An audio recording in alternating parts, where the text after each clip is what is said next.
꼭 알아야 할 어제의 뉴스. 지난해 말 서울주택의 중위가격이 4억 3천만 원을 넘은 것으로 집계됐습니다. 주택 중위가격은 주택 매매가격을 순서대로 나열했을 때 중간에 있는 가격입니다. 집값 높기로 유명한 미국 뉴욕이나 워싱턴 DC와 비슷한 수준이고 일본 도쿄보다도 비싼 겁니다.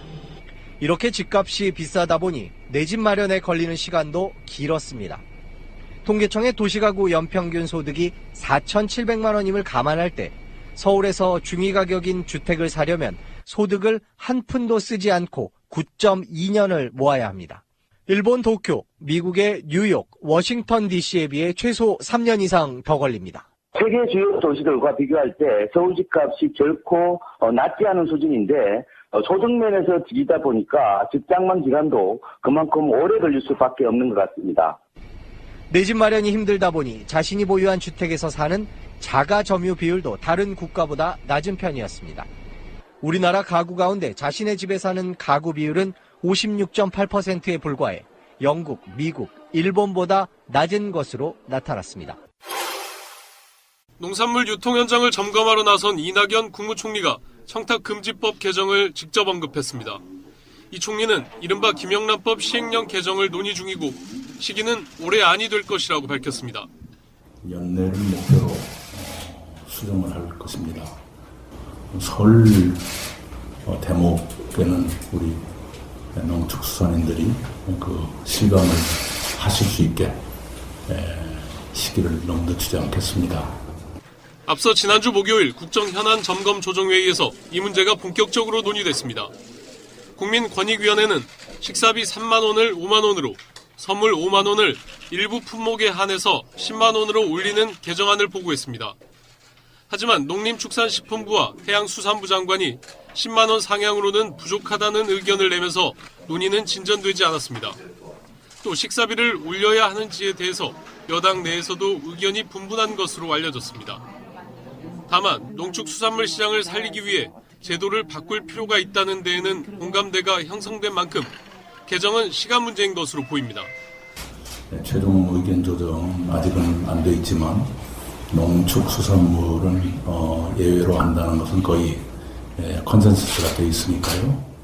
반면 1년밖에 안 된 법에 섣불리 손을 대면 혼란만 부추길 수 있다는 반대 의견이 만만치 않고 개정 범위에 대해서도 이해 집단마다 차이가 있어 최종안을 확정하기까지 진통이 적지 않을 전망입니다. 청와대는 사이설이 불거진 이철성 경찰청장의 거취와 관련해 교체할 인사 요인이 없다고 밝혔습니다. 윤영찬 청와대 국민소통수석은 출입 기자들에게 보낸 메시지에서 이 청장의 정년이 내년 6월일 상황에서 청장 교체를 고려할 만한 특별한 인사 요인이 없음을 확인한다고 말했습니다. 방송 중간에 좋아요를 눌러주시면 새날팀들에게 큰 힘이 됩니다. 미리 감사합니다. 트위터가 진짜 언론입니다. 종교인 과세 부분은 사실 종교 법인에다가 세금 내라는 거 아니에요, 그거든요. 종교 법인 문제가 아니고 종교 단체로부터 월급을 받는 사람, 이 사람들한테 쉽게 표현해서 일반 똑같은 직장인으로 보고 노동자죠. 네, 노동자로 보고 세금을 내라 이건데 여기에 대한 설왕설래가 계속 있었고 김진표 의원이 또 그거 발의하고 그러면서 뭐 그 법을 발의하진 않았죠. 2년 유예하는 걸 또 발의하고 그러면서 폭탄 맞고 수면 아래로 잠기나 했는데 지금 당장 이제 그대로 두면요, 불과 한 10여일 후에 이 법이 시행이 돼요. 네. 그렇다 보니까 종교인들이 이제 뭐랄까 내가 보기엔 그런 것 같아. 미션을 누구한테 줬는데 이걸 유예를 못 시키니 직접 나선 것처럼 보이거든요. 그래서 지금 개신교 단체들이 일부가 종교인 가세는 형평성에 위배된다. 종교 탄압 묵과하지 못한다 그러면서 지금 현재 긴급 논평 내고 지금 난리가 났습니다. 여기서 교회 다니시는 분, 절에 다니시는 분, 성당에 다니시는 분. 저는 저 여러 가지 종교를 두루 섭렵해서 안철수야.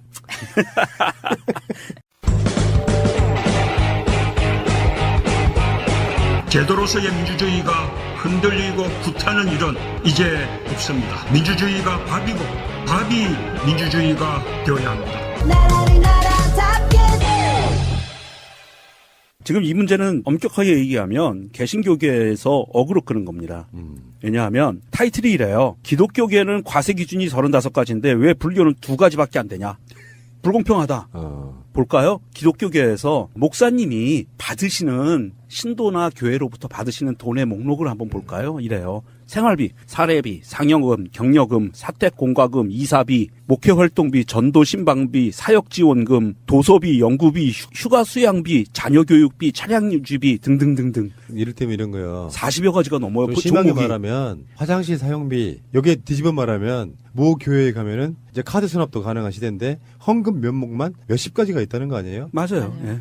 유치원에 들어가면 유치원 입학 감사 헌금 진짜 있어요. 이런 게. 그러면 그러니까 별의별 게 다 있어요. 받으시는 종류가 많다 보니 과세 항목도 많은가 보죠? 그러면 이게 꼼수예요. 쉽게 얘기하면 종교단체에서 받는 돈이 신을 대행해서 종교활동하는데 사는데 불편 없이 살아라라고 돈을 주잖아요. 그런데 이거를 주는데 아니 많이 가져가야 되거든 본인이.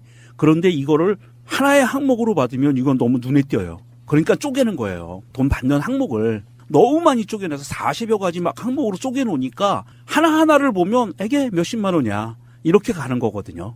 그럴 수 있어. 아이 학교 보내는데 돈이 드니까 뭐 몇십만 원 인정해 줄 수 있어. 사택 유지비 인정해 줄 수 있어. 뭐 자동차 유지비 인정해 줄 수 있어. 이렇게 가는 거예요. 그런데 이걸 하나로 뭉쳐놓으면 몇천만 원 단위가 되는 거예요. 그냥 내 돈인 거죠. 그렇죠. 네. 이거에 대해서 세무당국이 당신이 이렇게 여러 가지 항목으로 가져가는 게 다 당신의 수입이니까 이거에 대해서 과세할게라고 얘기하니까 차별받는다라고 얘기하는 거예요. 왜 불교는 2개냐? 2가지 항목으로 받으니까 2개에다가 과세하는 거거든요. 그럼 기독교도 합쳐서 2개로 받으면 되잖아요. 그렇죠. 그게 형평에 맞는 거예요. 그게 생활비 하면 되겠네. 그러면 그렇죠. 이렇게 그게. 합시다. 35가지를 하나로 합쳐서 하나로 해줘. 그럼요. 그럼 한 가지만 과세하는 거야. 네, 그렇게 하면 되지. 그러면 이거 없으면 안 돼요? 11조를 없애면 안 돼요? 법으로? 근데 11조뿐만이 아니라 11조 아까 말씀하신 것처럼 뭐 무슨 헌금? 네, 헌금이 종류별로 다 있기 때문에 그게 안 수십 가지, 되는 수백 거예요. 가지. 네. 그러니까 그거를 못하게 법으로 막으면 안 돼요? 그러니까 이렇게 보셔야 돼. 예를 들어서 교회는 사실은 세금을 내지 않는 법인 같은 거거든. 공익법인에 해당돼요. 그렇죠. 근데 다수의 많은 목사님들은 동네에서 개척교회 하시는 분들, 이 불우익과 함께 하시는 분들은 감면해 줘야 된다고 봐. 실제로 수입도 얼마 없어. 제가 알고 있기에. 그거는 이제 소득 대비 네. 지출을 계산해서 소득세 계산을 해주니까. 예. 그러니까 그런 측면이 있는 거고요. 진짜 중요한 건 대형교회 목사들이에요. 맞습니다. 예. 최근에 그 조용기 목사만 해도 뭐 퇴직금만 한 500억 이렇게. 그 정도 되는 사람들은 사실 솔직히 말씀드릴게요. 뭐 그걸 성금하시는 분들이야 어떤 믿음으로 교회 잘 되라고 내시는 거겠지만 그게 하나님한테 가는 게 아니고 일부 교회 목사들한테 가는 건데 이제 세금을 안 내는 법인이라고 할지라도 거기까지는 사회적으로 이제 다 그건 거드리기 좀 힘들어요. 교회라는 것 자체를. 근데 거기서 월급 받고 생활하는 일종의 월급쟁이 직장인이라고 하면 세금 내야 된다까지 온 거거든요. 맞습니다. 예. 그럼 이건 세대적인 대세고 선진국도 마찬가지로 하고 있는 일이에요. 예, 안 하는 나라가 없다시피 해요, 사실은. 예. 그러니까 먹고 사니즘에 있어서 마치 신적인 영역에 들어갔던 게 바로 이런 분들이 있었어요. 지금까지 세금도 안 내고 후진국이었죠. 그러면서 논리라고 만들어낸 건 뭐냐?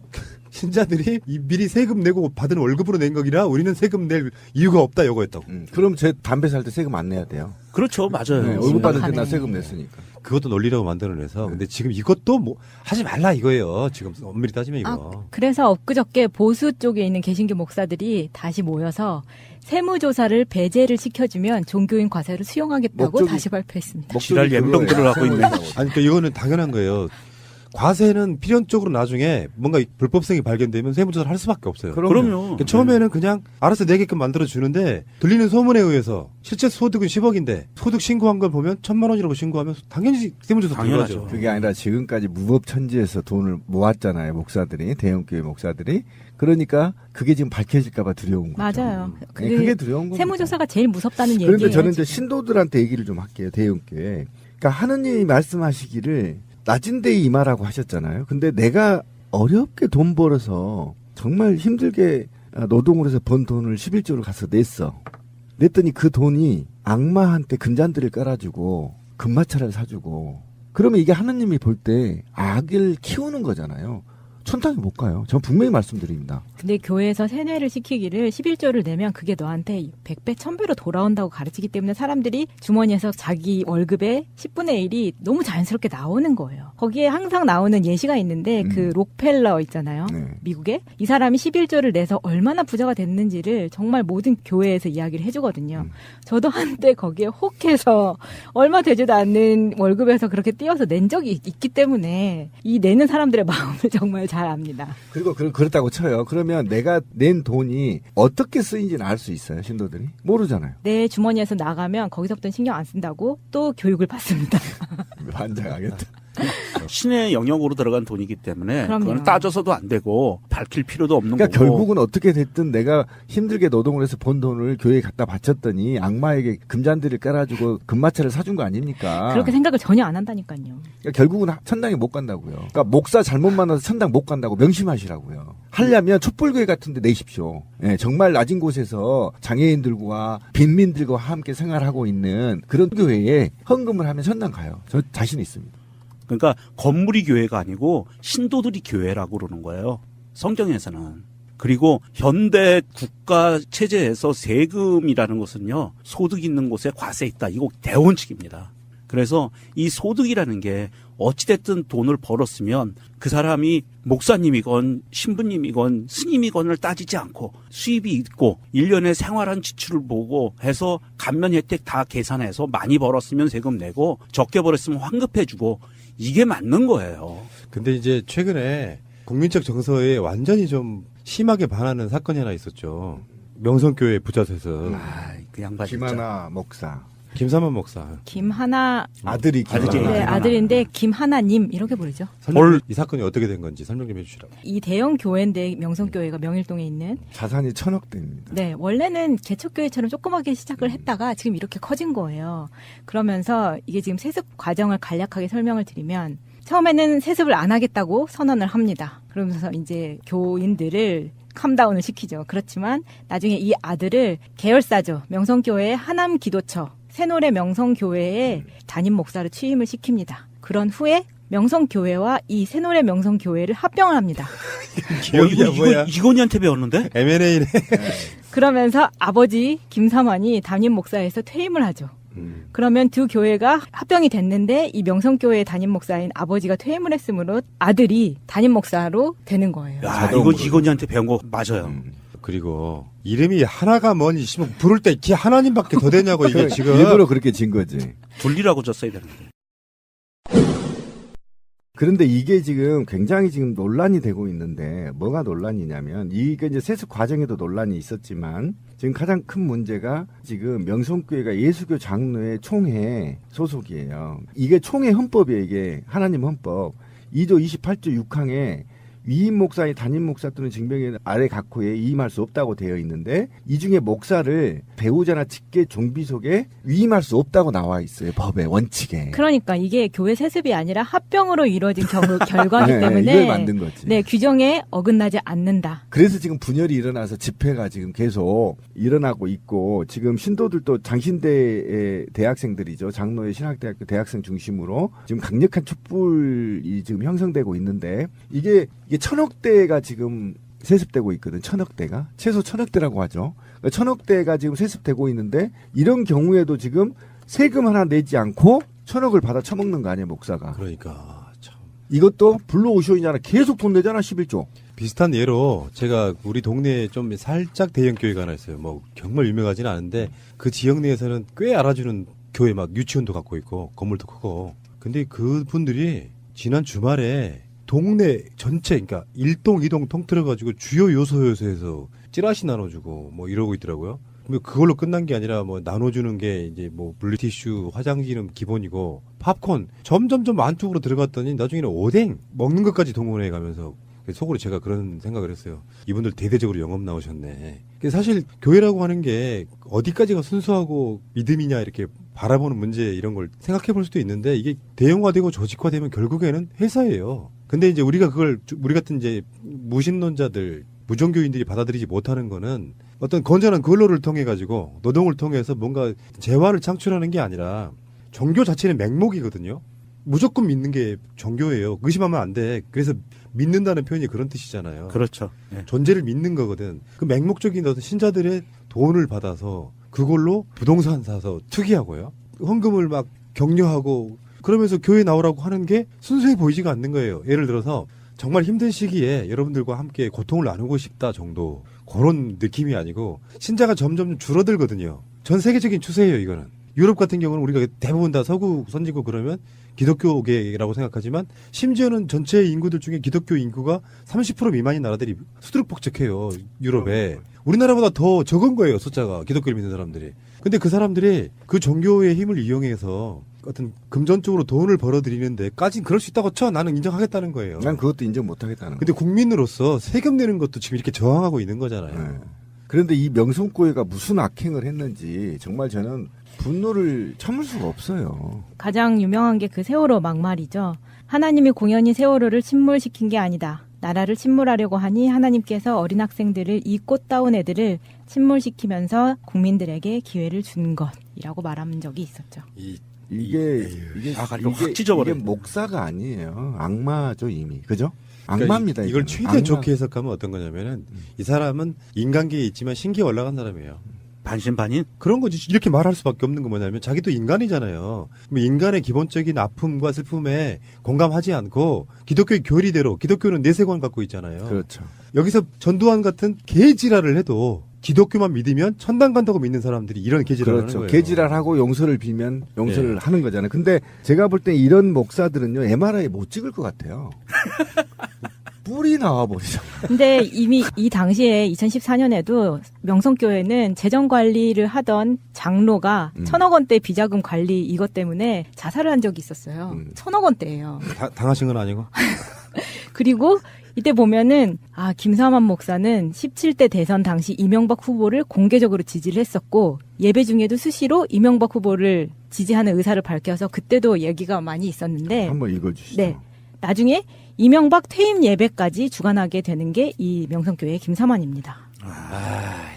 그리고 이때 청와대에 들어갈 때요. 아들 지금 김하나 목사 그리고 자기 사위 청운교회 목사까지 다 데리고 들어가고요. 그 후에 박근혜가 정권을 잡았을 때는 박근혜의 조언을 하러 들어가는 고정 목사가 김사만 목사예요. 그러면 그 김사만이는 이명박 시기에 박근혜 시기에 다 갖고 있겠네. 그렇죠. 그리고 보면은 2008년부터 매해 1,000만 원씩 국가인권위원회 위원장이 이 교회에다가 기부를 합니다. 불법적인 거죠. 이게 나중에 논란이 되면서 맞다. 네, 막 의혹 받고 이렇게 난리를 친. 개인 돈으로 기부한 게 아니고 국가위원회 그 공금 갖고 기부했었어요. 네, 이런 식이에요 이 교회가. 자, 근데 이제 저는 김진표 의원 이야기를 안 할 수가 없어요.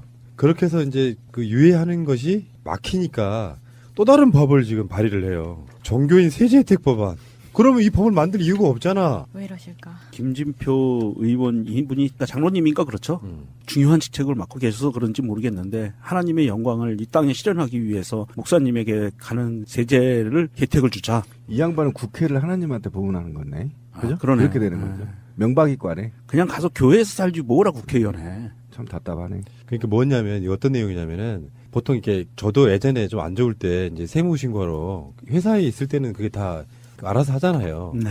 직접 신고하러 갔는데 놀라운 건 그런 거였어요.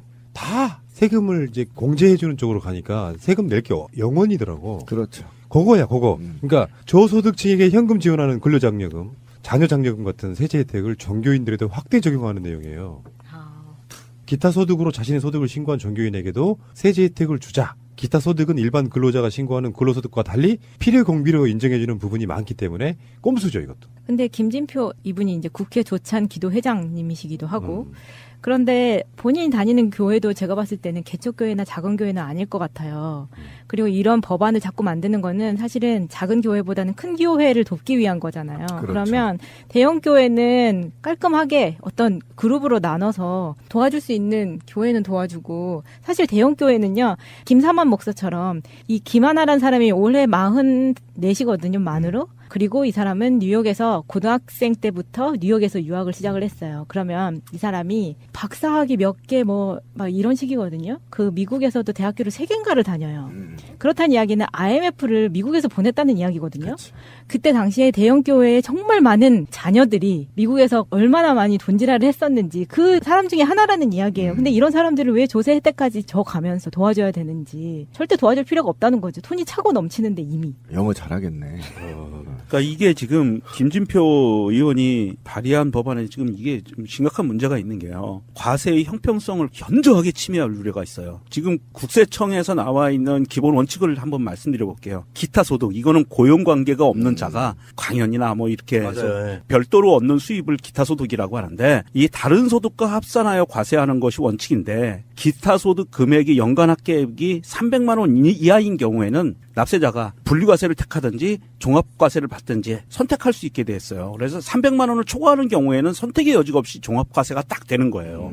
이걸 더해서 기타 소득이 연간 300만 원이 넘어가면 근로소득하고 더해가지고 세금을 내야 되는 거예요. 그런데 이거를 종교인한테만 면제해 주자라 그러면 사업하는 사람들이 가만히 있겠어요? 이거는 굉장히 심각한 문제가 벌어질 수 있는 거예요. 대한민국의 조세 정책의 기본 판을 흔드는 법안이 될 수 있는 거예요. 아주 위험한 겁니다, 이거. 그래서 이건 이제 김진표 씨는 이제 국정기획위 위원장이기도 했잖아요. 네.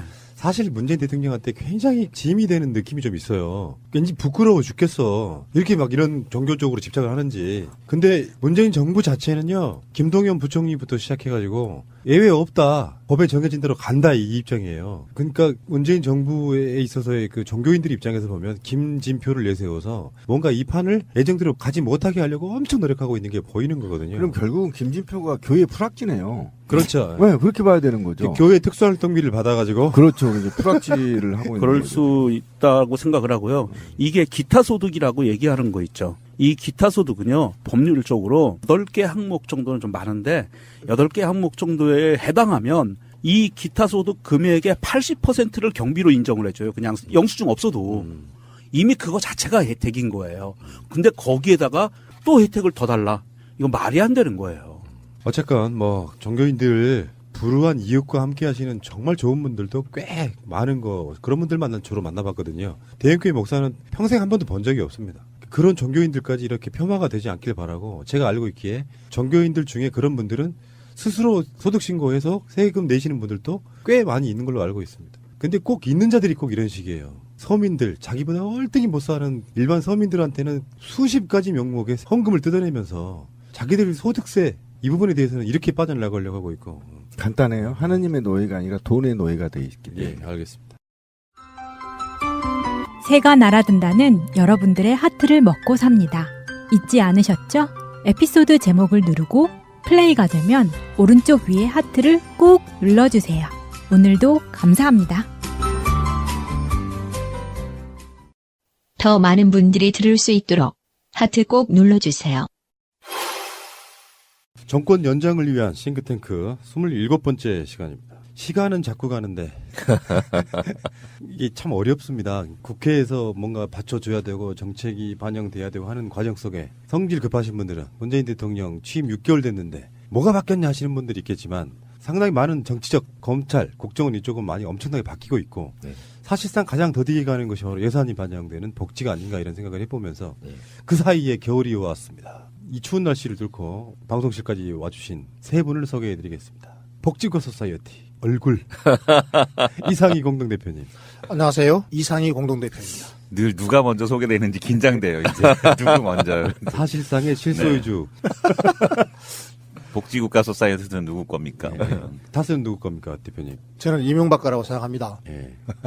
그리고 복지국가 소사이어티는 우리 회원들 거. 속마음은요? 진짜로 회원들 거. 아니, 주인의식이 없으시네. 주인의식이 속마음은 이거 정말 내 거라고 생각하고 끈질기게 끌고 가시는 거잖아요, 사실. 그러니까 저는 1등 당원 있잖아요. 옛날 노무현 대통령이 뭐라고 그랬죠? 무슨 당원이라고 그랬지? 깨어있는 시민의 저축된 힘. 아니, 그 당원인데 평당원으로. 1호 당원. 좌우지간. 1호 회원 뭐 이런 느낌이시구나. 그래. 책임의식이 없으시네. 아니죠. 책임의식이 제일 강한 회원이 1호 회원입니다.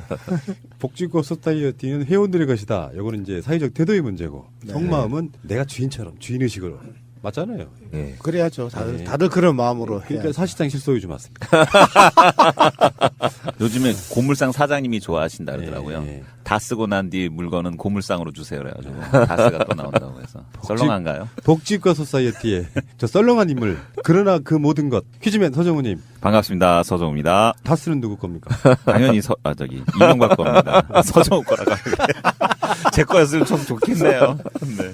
그러면은 복소는 누구 겁니까? 제가 생각하기엔 두 분 거 같습니다. 네. 근데 주인은 있으나 수익이 없고 돈을 오히려 넣어야 되는 그런 주인이죠. 네. 자기 돈 쏟아 부으면서. 예. 자식을 키우는 것처럼. 이건희가 지금은 안 맞는 말이지만 굉장히 오래전에 했던 말 중에 하나가 한 명이 만 명을 먹여 살린다 뭐 이런 이론이 있었잖아요. 네. 근데 그런 시절은 지났다는 건지 사실은 다수가 참여해서 모두가 주인처럼 행동해야 되는데 아직까지 현실은 그 의지가 있는 소수가 끌어가는 형태인 건 사실이지 않습니까? 예. 네, 거기에서 열일하고 계시는 복지과 소사이어티 운영위원장 이상구님. 예, 반갑습니다. 이상구입니다. 다스는 누구 겁니까? 이제는 그 누구 거있냐를 묻기보다는 누구 거로 만들어버리는 게 필요한 시점 아닌가 싶습니다. 어떻게 보면은 참 대통령이 되고자 하는 사람의 생각이 복지과 소사이어티를 끌어가시는 분들과는 다르게 뭔가 5년 동안 다 해먹어버리자 뭐 이런 느낌으로 정치를 했다는 생각을 하면요 국민들한테 돌아올 복지 공간은 그만큼 좁았을 수밖에 없다 이런 생각이 드네요. 국가적인 비극입니다.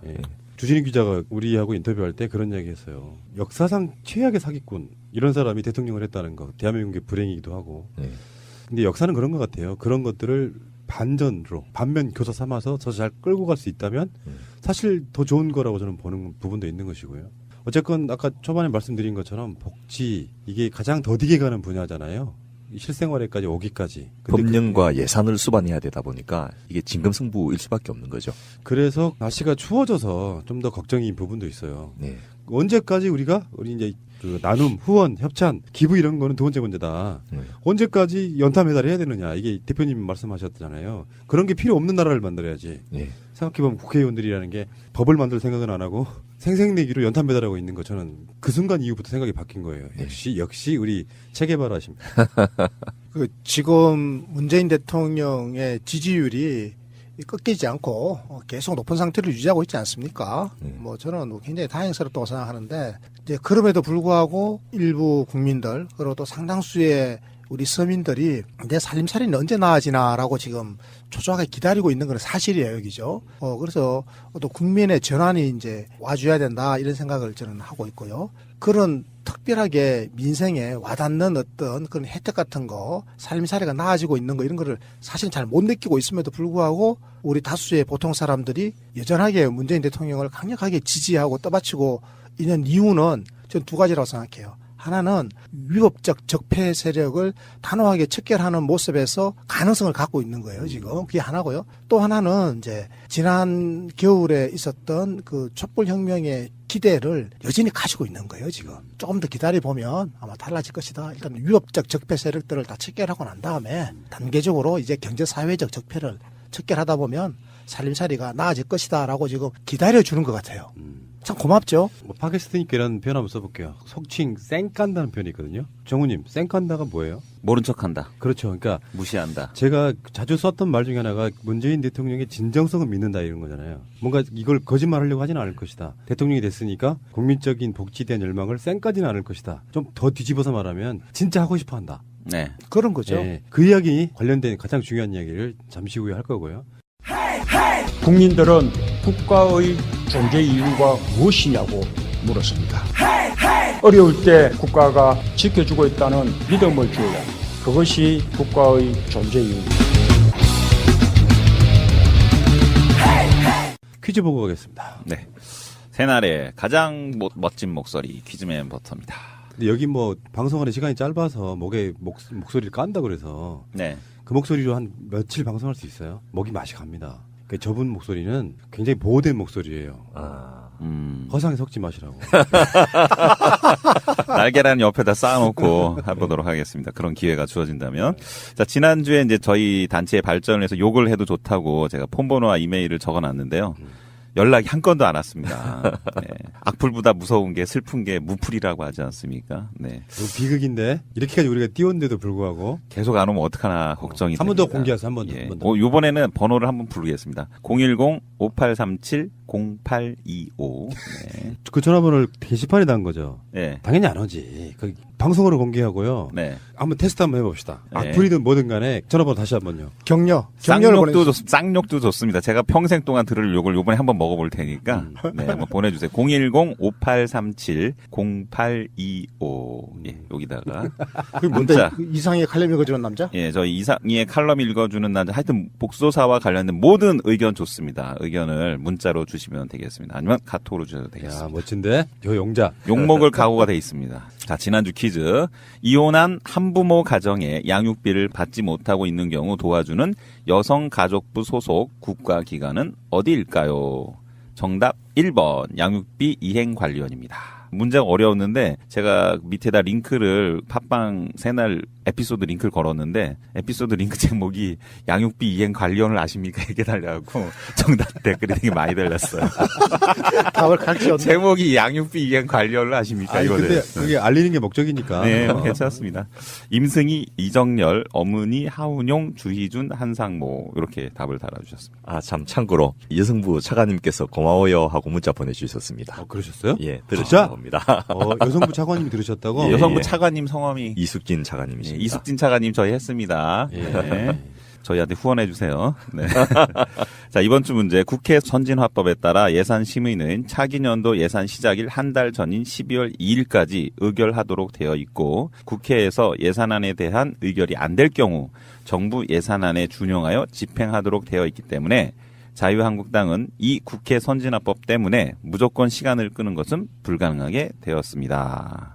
자, 위에 설명한 이 국회 선진화법 과연 어느 당에서 만든 법일까요? 1번 새누리당, 2번 자유한국당, 3번 고혈당, 4번 종군당, 5번 투표율 올리고당.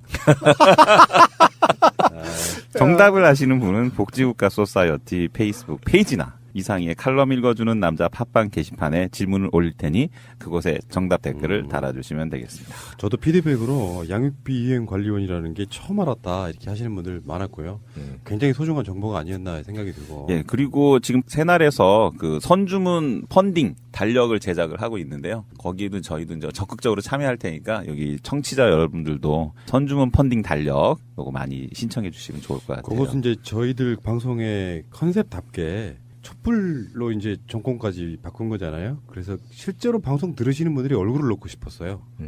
방송 출연하신 분들 포함 네. 방송 같이 만들어가는 거니까. 그리고 예. 달력에 들어가는 기념일이나 이런 것도 여러분들이 아이디어를 낼 수 있잖아요. 이런 복지국가 소사이어티 같은 경우 이렇게 할 수도 있습니다. 복지국가 소사이어티가 처음으로 방송한 날 이거 해달라고 하면 다 받아줍니다. 달력에다가. 이런 식으로 해서 2018년 달력, 그러니까 2017년 달력은 박근혜로부터 시작한 뭔가 좀 오염된 듯한 느낌이고 새시로 바뀐 촛불혁명 정부의 새로운 달력은 첫 시작은 2018년이니까요. 혹시 그런 것도 알아요? 그 수많은 사진을 받아서 그 수많은 사진으로 모자이크 그림을 그리는 거. 그거 제가 할 줄 아는데. 그건 이제 담당하는 분들이 따로 있어가지고 그쪽으로 한번 연결을 시켜드릴게요. 네. 어쨌건 우리가 이제 새날 달력도 만드는 여러 가지 의미가 다 있어요. 새날. 애초에 우리가 방송의 목적이 정권교체였잖아요. 네. 그래서 숨어있는 의미가 새가 날아든다, 새날입니다. 그 새날이 와서 이제 처음으로 이런 거 처음 만들어봐요. 우리는 그 한눈 파는 것 자체를 거의 못 해봤던 그런 방송인데 많은 분들의 도움 바라고요. 복지국가 소사이어티만 듣는 분들도 많은 분들이 함께 해주실 것으로 믿어 의심치 않습니다. 잠시 후에 오겠습니다. 자, 2018년 올해까지의 예산은 박근혜 정권 때 만들어진 예산입니다. 그런데 내년 예산부터는 이제 문재인 정부가 예산을 짜서 국회에다가 이거 통과시켜줘 요거 아니에요? 예. 근데 지금 이게 뭐 해년마다 그랬지만 사실 적폐 세력들 입장에서는 문재인 정부가 예산안을 짜서 통과시켜달라고 하니 순순히 들어줄 수가 없잖아요. 예. 그래서 그 예산안에 대한 이야기를 지금 방송 2회에 걸쳐서 해보려고 하는데요. 일단 우리 이성구 운영위원장님이 2018년 문재인 정부의 첫 예산안에 대한 설명 좀 부탁드리겠습니다. 예. 올해 본 예산이 400조 5천억이었습니다. 그런데 내년에 약 7.1%가 증가한 429조 원으로 그 2018년도 예산안이 지금 국회에 제출돼 있고 11월 초부터 이제 심의 중에 있습니다. 각 상임별로 계속 심의 중에 있는데요. 이 예산안에는 문재인 정부의 정책 기조인 소득주도 성장을 이끌기 위한 적극적인 재정 정책을 담았다는 것이 이제 예산안을 제출하면서 대통령께서 국회 시정연설에서도 말씀드렸던 거고요. 특히 여기서 눈에 띄는 것은 복지 예산의 증가입니다. 내년부터 기초연금 인상 부분이 반영돼 있고요. 아동수당 도입 여기도 반영돼 있습니다. 이런 부분이 신규로 16조 7천억이 더 늘어나서 증가율로만 보아도 다른 분야가 전체적 평균 7.1% 증가인데 이 복지 분야만 해서 12.9%, 약 13% 증가한 예산안으로 다른 분야를 압도해서 굉장히 높은 증가율을 보이고 있고요. 여기에는 앞서 말씀드렸던 아동수당이나 기초연금 인상뿐만 아니고 문재인 케어를 시행하기 위한 정부 부담금 증가분, 또 기초생활보장제도에서 부양 의무자 기준을 완전 폐지는 못하지만은 점차 완화시켜 가기 위한 예산 부분도 포장돼 있고요. 또 사회서비스 공공화와 공무원 일자리 창출 이런 부분들이 본격화되면서 앞으로 내년 예산뿐만 아니고 점점점 복지 예산의 규모는 더 늘어날 것이라서 이에 대한 본격적인 이제 거의 전쟁 수준의 여야의 설전이 시작되고 있는 그런 상황입니다. 그러니까 429조 원이죠. 429조 원이라고 하는 것은 전년 본 예산 대비로 7.1% 증가한 건데 이게 그러면 많이 증가한 거냐, 적게 증가한 거냐, 이제 감이 잘 안 잡히시는 분, 우리 청취자들을 위해서 이제 조언을 해드리자면, 최근 몇 년 동안 가장 많이 증가한 겁니다. 박근혜 정부 시기보다는 거의 2배 정도 증가한 겁니다. 박근혜 정부 때는 보통 한 3%대의 증가를 했는데, 이번 문재인 정부 첫 번째 예산안은 7.1% 증가한 거기 때문에, 최근 수년 동안, 그러니까 2008년에 미국의 경제 위기가 왔지 않습니까? 그 여파가 우리나라에 밀어닥쳤던 2009년 요때쯤에 예산 한번 이명박 정부 때 많이 잡은 적이 있었거든요. 그때 전년 대비 한 10% 증가한 적이 있었는데 그때 이후로 최근 한 7년, 8년 만에 가장 예산 증가율이 높은 것이다. 그러니까 정부의 적극적 재정 정책, 이게 의지가 담겨져 있다고 하는 걸 알 수 있고요. 그러면 이 7.1% 예산안 중에서 가장 도드라진 게 뭐냐? 바로 복지 예산의 증가다. 이렇게 말씀해 주셨죠. 복지 예산은 무려 13%. 그러니까 7.1%의 그 2배에 해당하는 거잖아요. 그래서 복지 예산의 아주 압도적인 증가가 눈에 띄는데 이 복지 예산은 대부분이 이제 서민과 보통 사람들의 살림살이를 개선하기 위한 거다. 이렇게 요약할 수 있는 거죠. 예. 근데 이건 안이잖아요. 안. 예. 그렇습니다. 이렇게 해주면 좋겠어 이거잖아요. 근데 제가 볼 때는 아마 거의 이대로 갈 것 같아요. 왜 이런 경우 있잖아요. 정부가 예산안을 제출한데 국회에서 통과를 안 시켜주면 나중에는 원안대로 가는 경우도 법적으로 이렇게 명시가 돼 있다면서요. 그렇습니다. 예. 과거에 그런 적이 있었습니다. 새누리당 정부 때, 박근혜 정부 때 그런 적이 있었어요. 참 좋은 일이네요. 근데 그 법이 좋은 것도 있고 나쁜 것도 있는데 요거는 괜찮은 거예요. 네. 근데 이제 문제는 그 습관적 반대의 어떤 습성이랄까 이런 게 최근에 이제 홍종학 장관, 중소벤처기업부 장관 이분을 통과시키면 예산을 협조 안 할 거야 이런 게 있는데 이 상태라는 게 사실 우리 방송 들으시는 분들은 다 아는 게 있거든요. 연말만 되면 각 지역구에 있는 국회의원들이 자기 지역에 예산 따가려고 하는 그 의도가 분명히 숨어 있기는 있는 거죠. 그러니까 딴지 딱 어그로 걸어놓고 일종의 딜을 하기 위한 용도 이런 것도 분명히 있는 거예요.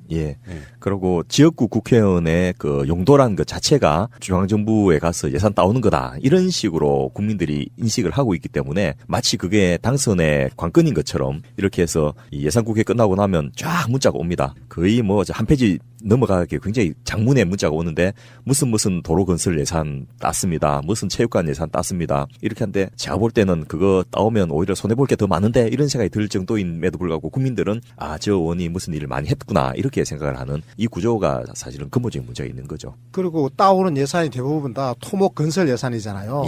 사실 여기에는 전부 다 정치적, 경제적 이해관계가 아주 긴밀하게 상호작용으로 엮여 있거든요. 토건업자들 다 또 이제 먹여 살려놓으면 그 사람들이 나중에 자기의 지지 기반이 되고 또 당내 경선을 하거나 나중에 본격적인 선거에서 물적, 인적 투표에 있어서 거대한 하나의 세력으로서 또 기능을 하기 때문에 그렇게 서로 주고받는 관계가 아주 돈독해져 있는 거죠. 그런 부분도 있죠. 근데 이제 최근 수년 동안 어떤 흐름은 만들어졌다고 보거든요. 그러니까 지자체에 있는 시장이나 이런 분들이 보도블로 교체하는 것보다는 복지에 돈 쓰겠다가 일정 정도 민주 세력 쪽에는 흐름이 분명히 있는 거예요. 근데 그 패러다임과 이 패러다임이 부딪히는 그런 예산안이 아닐까. 그렇습니다. 어쨌든 이 예산안이 잘 통과될 수 있을까요? 일단 야당 민주당은 이걸 건수로 잡았죠. 그래서 홍종학 후보에 대한 인사청문회 청문 보고서 채택을 거부를 한 상태고 대통령이 이제 이 거부를 했으면 임명을 포기할 것인지 아니면 뭐 이게 강행할 것인지에 대한 선택을 해야 될 입장인데 지금 야당의 입장에서 거부한 내용들이 사실은 거부를 할 수는 있어요. 그런데 이것이 거부한 것을 이유로 거부했다는 것 때문에 대통령이 안 받아줬다는 것 때문에 예산 심의 전체를 거부할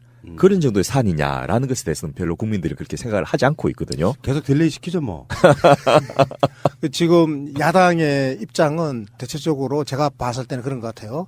그 홍종학 장관 후보자의 임명을 강행을 하지 않습니까? 대통령께서 이제 강행을 하시면 그러면 이제 야당은 사실은 강행을 하기를 바라는 것 같아요. 내가 볼 때. 예. 그래서 흠집을 내는 거죠. 이렇게 왜 작은 매를 여러 번 반복해가지고 자꾸 때리면 온몸에 골병이 들잖아요. 예. 정권을 골병 들이려고 작정을 해가지고 계속 때리는데 아마 홍종학 후보자 건은 대통령께서 임명을 강행하시면 저쪽 보수 지지자들을 규합하고 그리고 또 중도 보수 쪽에 있다가 보수에서 약간 좀 등을 약간 돌리거나 거리를 두고 있던 지지자들을 저쪽으로 도로 규합해 나가는 그 과정에는 도움이 될 겁니다. 그래서 계속 그렇게 이제 잔매를 정권에 대해서 때리는 그런 효과가 있고요. 또 이제 그걸 빌미로 해가지고 예산에 대해서 꼬투리를 잡을 수 있는 그런 거가 되는 거죠. 그러면 예산에 하나하나 좀 꼬투리 잡기 시작해가지고 또 계속 이렇게 때리는 거예요.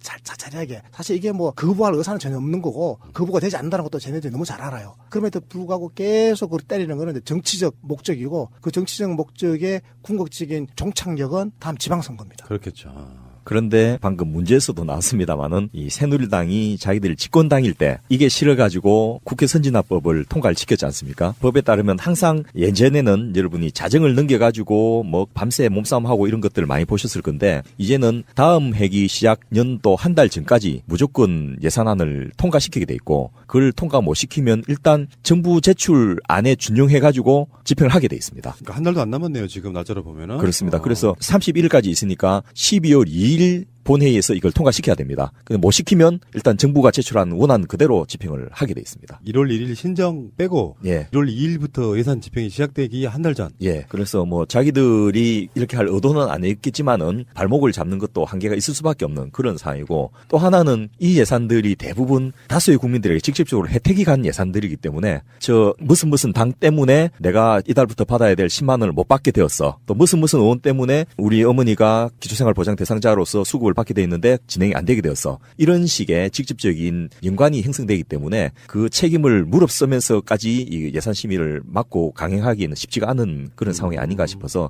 사실은 정부 여당 입장에서는 좀 50점 거저먹고 들어가는 유리한 입장에서 이 예산 심의를 할 수 있는 그런 상황이 아닌가 싶습니다. 그 시대적 흐름이기도 하잖아요. 예. 뭐 SOC만 왕창 따와가지고 별 혜택 도움 안 되는 아니 예를 들어서 동네 체육관 하나 설립한다고 해서 동네 삶의 사람들의 질이 몇 %나 나아지겠습니까? 예. 꾸준하게 뭔가를 이렇게 케어해주는 분야. 그 문재인 대통령이 국회 시정연설에서 했던 말 중에 제가 요즘에 새기고 있는 말 하나가 국민들이 국가한테 존재 이유를 물었다. 나중에 그 연설 끄트머리 보면 그렇게 이야기해요. 국가의 존재 이유는 국가가 나를 보살펴주고 있다는 그런 뉘앙스로 이야기를 하거든요. 예. 그게 대표적인 게 복지잖아요. 그럼요. 뭐 적으로부터 국민을 지키는 것도 뭐 지켜주는 거지만. 그리고 실제로 또 야당이 겉으로는 뭐 안 된다, 보이콧하겠다 이렇게 음포를 놓고 있지만은 내부적으로는 모든 상임위에서 지금 예산 심의가 다 진행이 되고 있고요.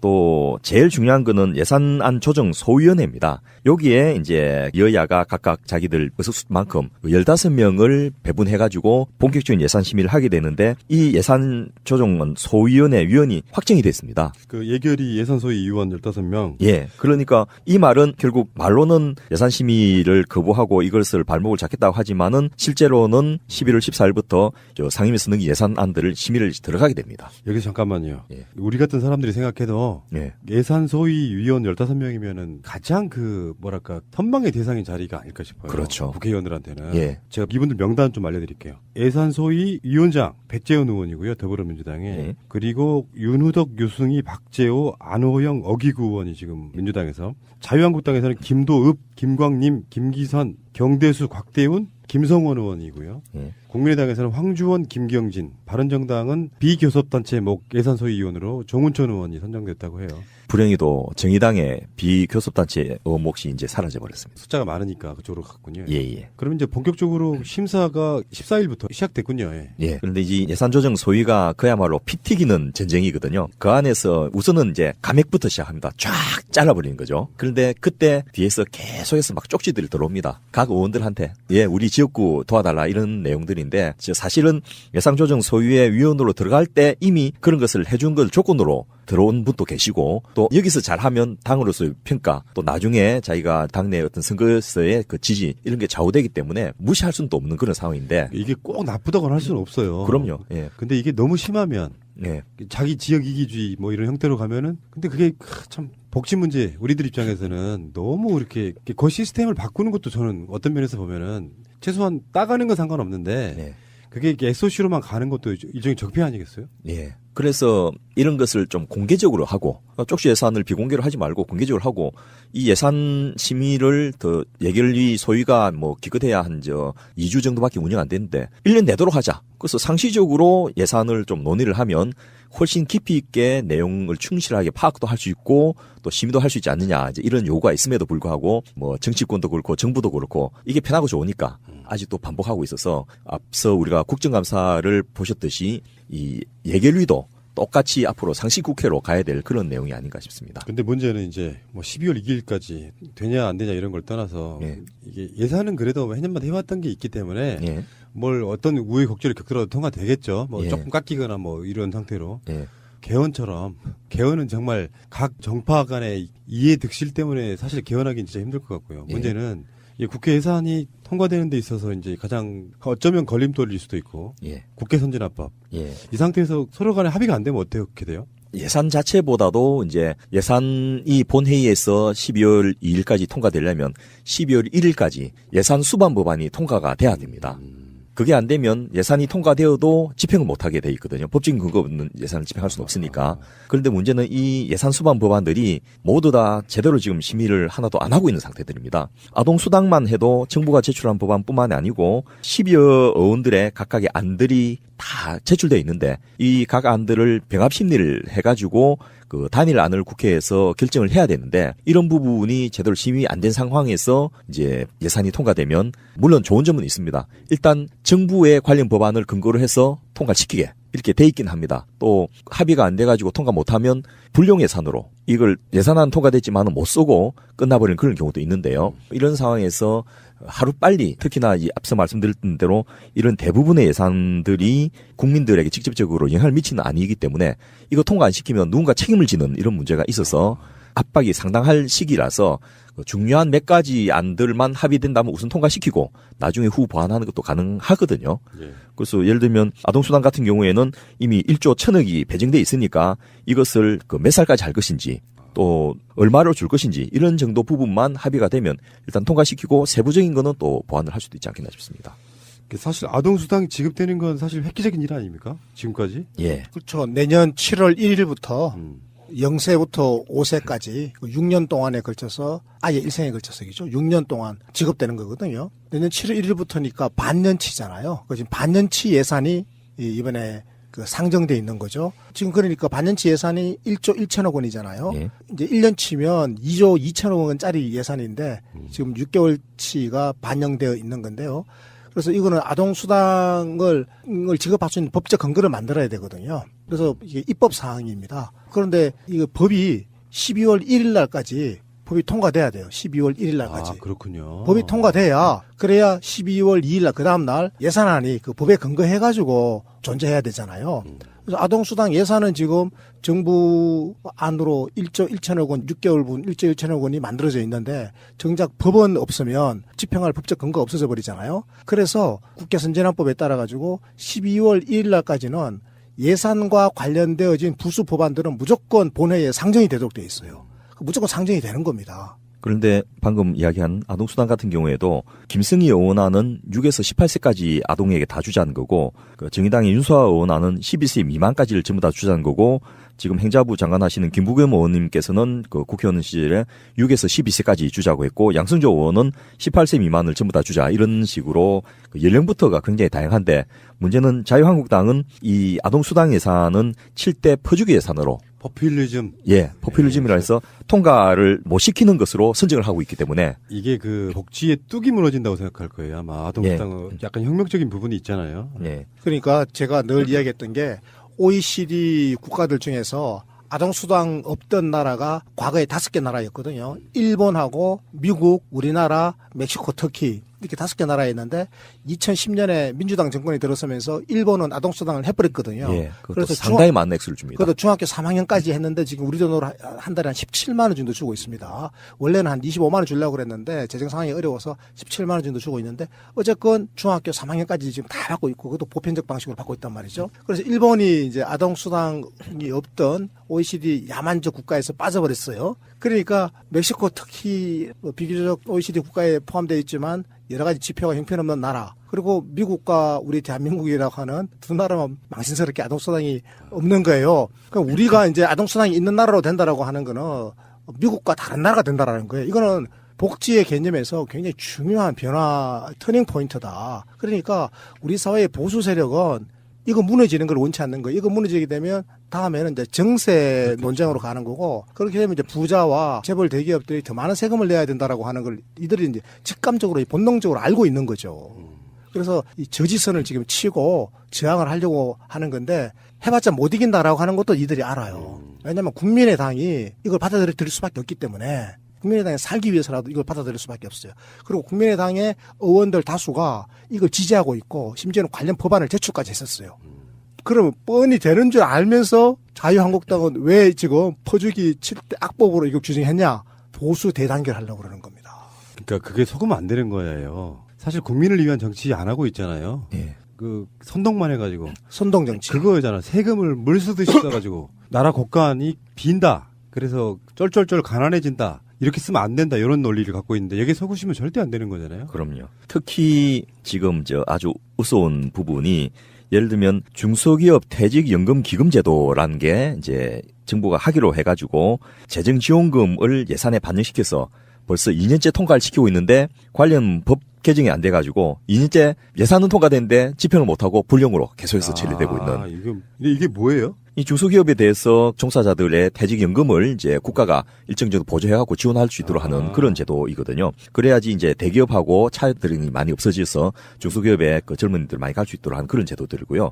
고향사랑 기부 제도에 대해서는 이제 고향에 대해서 기부하면 지자체에 그 자기 출신 고향에 기부하면 그것을 이 비용 처리라든지 세금 부담을 경감시켜주는 이런 부분인데 이것도 법안이 10개 넘게 제출돼 있어서 다양한 법안이 있는데 이게 심의가 안 되고 있으니까 예산이 통과되어도 이게는 집행이 안 되는 이런 상황이고 또 고용부가 고용영향평가 제도라는 것을 이제 하겠다라고 이야기했고 집행 예산을 30억을 이미 배정을 해놓고 있는데 요것도 법안이 통과 안 되면 평가 제도 자체를 구축을 못 해가지고 시행을 못 하고 있는 이런 상황들이 많기 때문에 이런 부분을 좀 언론에서 적극적으로 밝혀가지고 국민들 알게 해야지 도대체 누구 어느 놈이 이런 짓을 하고 있는지 발목 잡고 있는지를 밝혀내면 이게 책임성이 분명해지는데 이 언론들도 뭐 그 쓸데없는 싸움이나 이합집산이나 이런 것만 보도하면서 이런 걸 누구 책임인지 제대로 규명하고 안 해주는 거죠.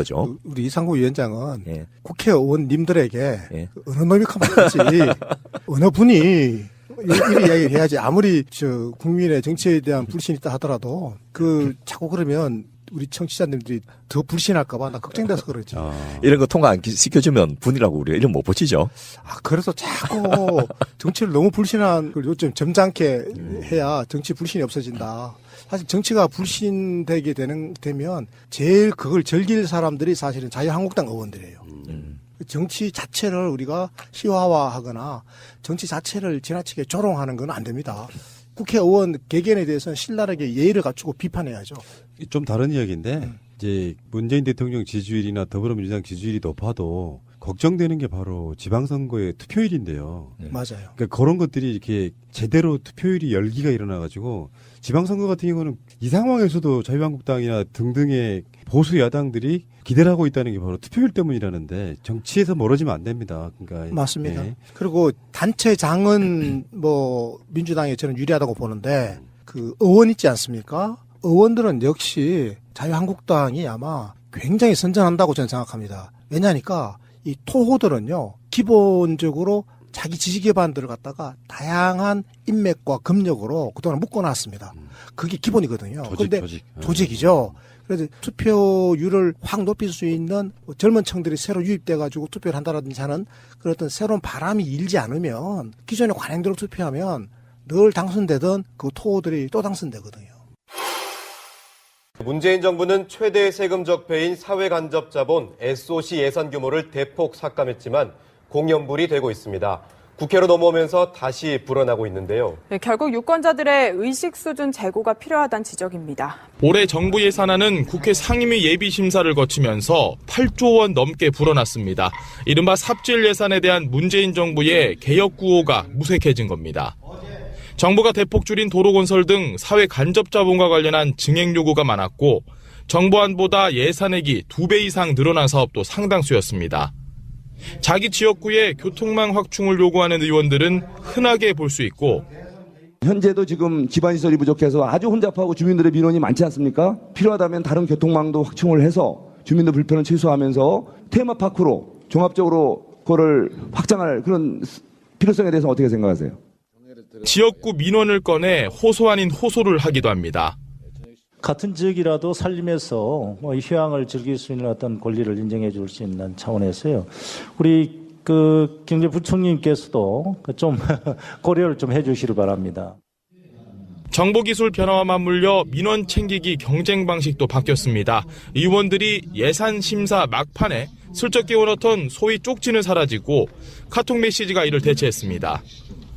해마다 이맘때면 여의도가 혈세 따먹기 경쟁으로 몸살을 앓는 것은 예산을 얼마나 확보하느냐가 표로 연결되는 일그러진 우리나라 선거 풍토 탓이 큽니다. 지금 이 시간에도 국민 예산을 놓고 총성 없는 전쟁이 벌어지고 있습니다.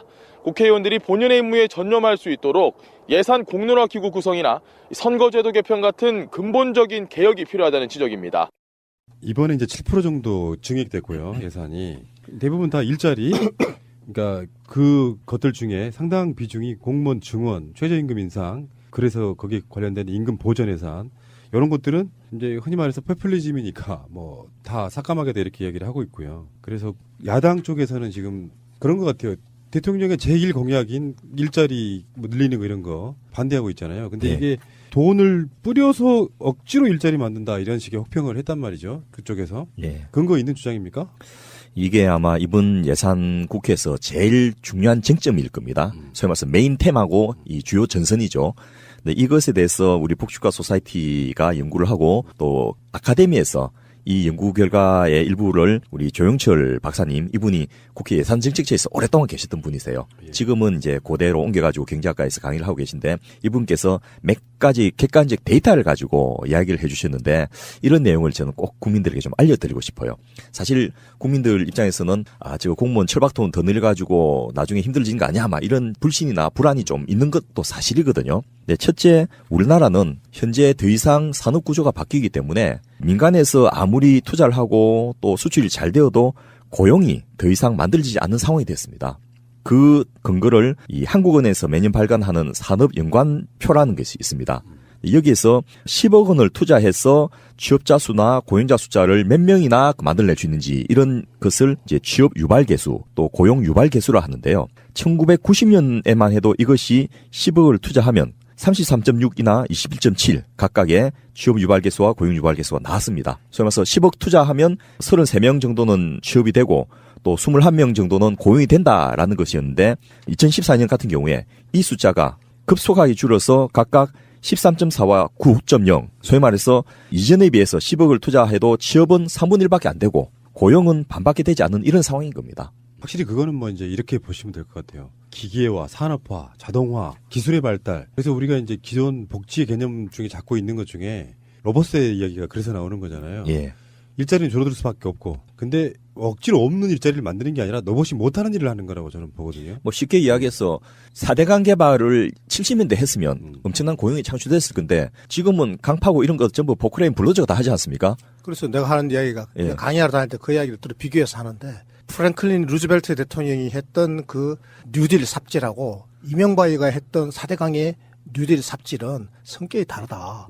하나는 고용에 어느 정도 성과가 있었고 하나는 고용 효과가 하나도 없이 재벌 대기업에 돈만 퍼줬다. 이렇게 된 거죠. 맞습니다. 그 가끔씩 아파트 경비하시는 노동자분들 얘기가 나오는데 CCTV로 대처한다 뭐 이런 이야기가 나왔는데 CCTV가 할 수 없는 일들이 굉장히 많거든요. 굉장히 많습니다. 그런 거랑 같은 맥락이라고 보시면 될 것 같습니다. 그러니까 이제는 우리나라가 산업 구조가 이미 고도화됐기 때문에 더 이상 단순하게 그 민간에서 투자하는 것만으로는 늘어나지 않는다라는 것이 또한 증명이 되어 있는데요. 예를 들면 민간 소비와 정부 소비가 각각 얼마나 고용과 취업을 유발하는지, 또 수출이나 민간 투자와 정부 투자가 얼마만큼 고용이나 취업을 유발하는지 이런 것을 가지고 또 비교를 해봤어요. 그랬더니 이 수출이나 민간 투자의 취업 유발 개수가 각각 8.1이나 13.1인데 비해서 정부 투자는 13.6으로 훨씬 더 높더라는 겁니다. 소위 말해서 같은 돈을 쓰더라도 수출 대기업이 쓴다든지 민간 기업에서 쓰는 것보다 정부가 쓰는 것이 훨씬 더 취업을 많이 시키더라. 또 고용 유발 개수도 마찬가지인데요. 민간 소비보다도 정부 소비가 훨씬 더 많은 고용을 유발하더라. 이런 결과들이 나온 거죠. 예를 들면 정부 지출이 올해 400조 원인데 이것으로 창출된 일자리가 570만 개입니다. 물론 중앙정부에서 직접 고용하는 것은 뭐 공무원하고 그 관련된 민간인까지 포함해갖고 한 75만 밖에 안 되지만은 실제로 전체적으로 창출되는 일자리는 570만 개인데 그 중에서 495만 개는 정부 지출로 해서 공기업과 민간 기업에서 만들어지는 그 연관된 일자리라는 거죠. 그러면 전체 우리나라 취업자 숫자가 2,680만 명 정도가 되니까 그 중에 거의 21%가 이 정부의 400조 원 관련된 예산으로 일자리가 만들어진다는 겁니다. 그런데 이제 우리나라는 이 정부 재정의 크기, 그 정부 재정의 크기가 바로 정부 지출의 크기잖아요. 정부가 돈이 있어야 그 돈을 지출하는 거니까. 근데 정부 지출이 이 민간에서 지출되는 것보다 같은 금액이라면 일자리를 더 많이 만든다라는 거거든요. 그러니까 정부가 지출을 많이 하는 나라일수록 일자리가 더 많은 거예요. 근데 우리나라는 정부가 지출을 많이 하고 싶어도 아까 우리 이상구 운영위원장이 말했다시피 400조 원밖에 안 되는 거예요. 전년도는 405조 원이었죠. 네. 400조 5천억 원. 네. 지금 올해 440조. 아니 이제 내년에 내년 예산이 지금 429조 원이잖아요. 네. 그러니까 우리는 이게 그대로 통과되더라도 중앙정부 예산이 429조 원밖에 안 돼요. 그때 몇 달 전에 그 안철수 씨가 했던 이야기가 기억이 나는데 이분은 생각하시기에 한국의 정부가 크다고 생각하더라고요. 지정신이 아닌 거예요. 네, 그러니까 공부를 안 하는 거죠. 그러니까 공부를 저도 해봤잖아요. 그러니까 네. 이게 OECD 국가 중에 굉장히 작은 규모고 정말 작은 겁니다. 그리고 또 여기에 또 나오죠.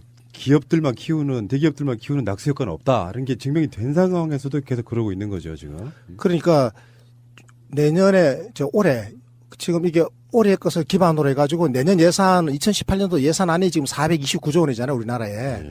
그런데 올해 2017년 1년 동안 우리나라의 GDP 국내 총생산이 한 1,700조 원 정도가 예상되거든요. 그럼 1,700조 원이 분모고 429조 원이 분자가 되면 이게 한 얼마 정도 됩니까? 이게 한 3분의 1 정도도 안 되는 거잖아요. 3분의 1이 안 되죠. 그러니까 택도 없이 3분의 1도 안 되는 숫자예요. 그런데 이게 만약에 독일이라든지 스웨덴이라든지 이게 유럽 선진 복지국가 같았으면 우리나라가 1,700조 원의 GDP를 갖고 있기 때문에 429조가 아니고 그 나라 같았으면 아마 한 600조 원 됐을 겁니다. 그 무슨 말인가 하면요. 제가 쉽게 얘기하자면 429조 원이 지출됐을 때 만들어내는 일자리, 그 일자리 창출 효과고 이게 만약 600조 원이 됐으면 얼마나 더 많은 일자리를 만들어냈겠냐 이 말이에요. 그런데 우리는 일자리 창출 효과가 적은 것이 정부가 작은 정부고 정부가 재정적으로 상당히 무능하기 때문이다. 지금 이상구 운영위원장이 그 이야기를 한 거예요. 그래서 실제로 이제 OECD 평균의 그 일반 정부 지출 이런 게 있습니다. 뭐 기금이나 이런 것을 이제 넣는지 맞는지 따라서 약간의 수치가 달라지기 때문에 국제적으로 통용되는 일반 정부의 그 규모를 가지고 해보면 GDP 대비로 OECD 평균이 42%입니다. 그런데 우리나라는 이게 32%밖에 안 돼서 10%가 적거든요.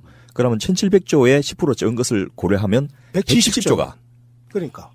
정부가 그만큼을 덜 쓰니까 이것에 따르는 일자리를 만들어내지 못하는 거죠. 그러니까 170조 원이라고 하는 게 OECD 평균 기준으로 봤을 때 우리가 170조 원이나 지금 정부의 크기가 작은 거예요. 멕시코 무슨 터키 다 포함해가지고. 평균. 예. 그러니까 지난 대선 때 뭐 안철수, 뭐 유승민 다들 하는 소리가 중부담 중복제로 가자 그랬잖아요. 그 중부담 중복제가 뭐니라고 유승민에게 물어보니 유승민이 하는 소리가 그거는 OECD 평균입니다. 이렇게 이야기했거든요. 아이고. 그럼 OECD 평균으로 가려면 우리나라 지금 재정의 크기가 429조가 돼야 되는 게 아니라 내년에 얼마가 돼야 되느냐. 거기다 더하기 170조 원이 더 보태져야 되는 거죠. 그래 평균적으로 간다. 예.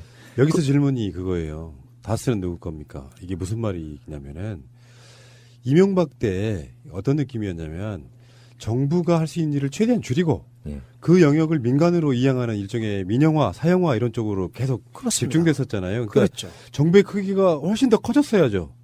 지금쯤이면 근데 계속 줄어들었다 이렇게 설명을 드리면 될 것 같아요. 특히 근데 그 정부의 그 크기가 크고 작고를 따지는 굉장히 중요하고도 객관적인 지표가 아까 말씀드린 것처럼 GDP 대비 일반 정부의 크기예요. 우리는 GDP 대비 일반 정부의 크기가 몇 %라고 그랬죠? 이상구 선생님? 32%입니다. 예. OECD 평균은 몇 프로라고요? 42%. GDP의 42%를 일반 정부가 쓰고 있는 거예요. 제너럴 가버먼트라고 그래요. 일반 정부가. 일반 정부는 중앙정부 재정하고 지방정부 재정을 기본적으로 합친 거를 대체적으로 일반 정부라고 이해하면 되거든요.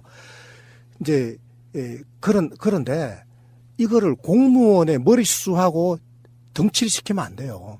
그렇죠. 정부가 재정 지출을 하더라도 할 때 공무원을 뽑아서 공무원의 직접 일을 시킬 수도 있고 이 돈을 민간에 지출해가지고 공적 영역으로 일을 시킬 수도 있고 아예 민간에 투자를 할 수도 있는 거 아니겠습니까? 이제 그러다 보니까 특히 이 정부의 규모가 작은 것도 있지만은 이 분야별로 굉장히 불균형이 심합니다.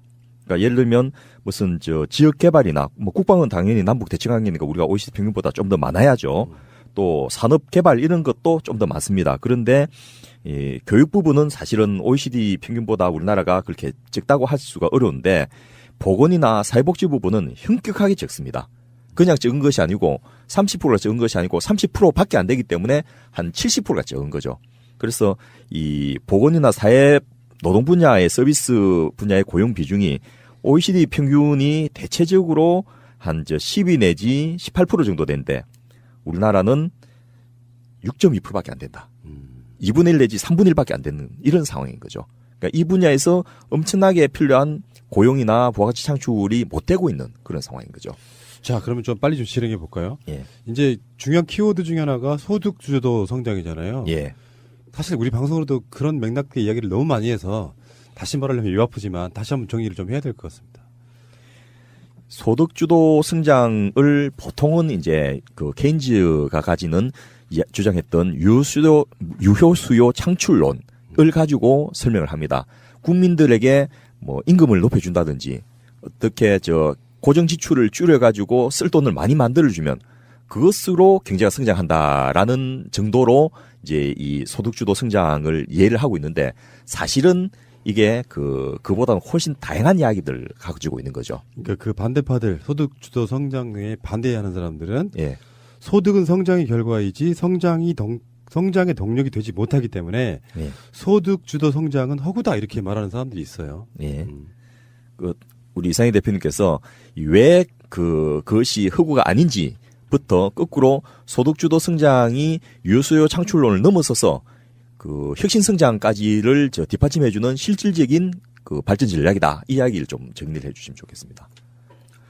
그러니까 우리가 일반적으로 소득 주도 성장하면 일자리를 만든다라든지 아니면 이제 복지를 지원한다라든지 해가지고 서민 가계의 소득을 증가시켜주면 서민 가계의 전반적인 이제 구매력이 늘어나니까 그렇게 되면 이제 기업은 그 투자를 하고 일자리를 만들고 이런 식으로 성장의 선순환을 한다라고 하는 건데요. 근데 사실은 요건 어떻게 보면 경기가 굉장히 어려울 때 정부가 재정 지출을 통해서 이 경기를 조금 좋게 만들어주는 단기적인 그 일종의 경기 부양책 같은 걸로 이해가 되기가 쉽거든요. 사실 그런 측면이 있는 겁니다. 그래서 이 공급처 경제학자들, 그러니까 소위 말하는 신자유주의자들이죠. 기존에 지난 20년 동안 대한민국을 이렇게 양극화 성장하도록 만든 그 장본인들이 이 소득주도 성장을 비판하면서 저건 아주 오래된 낡은 레코드를 또 터는 거다. 그 낡은 케인즈주의를 끌고 와가지고 소득이 어떻게 성장을 창출해낸다고 하는 말도 안 되는 소리를 한다. 그 단기적으로 경기를 그냥 부양할 뿐인 거다. 그렇게 하고 말거든요. 그런데 또 일부 우리 진보적 사람들도 그냥 이렇게 소득주도 성장을 단순하게 그냥 소비 수요가 늘어나면 당연히 그 공급도 늘어난다라고 하는 걸로 이렇게 단순 치환해가지고 그렇게 또 이해하는 경우도 더 있어요. 그러다 보면 당하는 겁니다.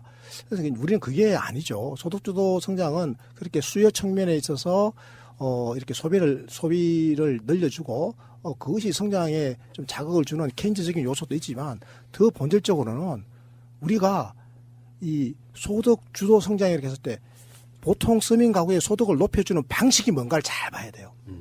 이 방식이 그냥 배고픈 서민들에게 가장 가난한 사람들에게 선별적으로 그냥 현금으로 뭉치 돈으로 막 줘가지고 그들이 그 돈을 막 그냥 소비하도록 만들어버린 게 아니에요.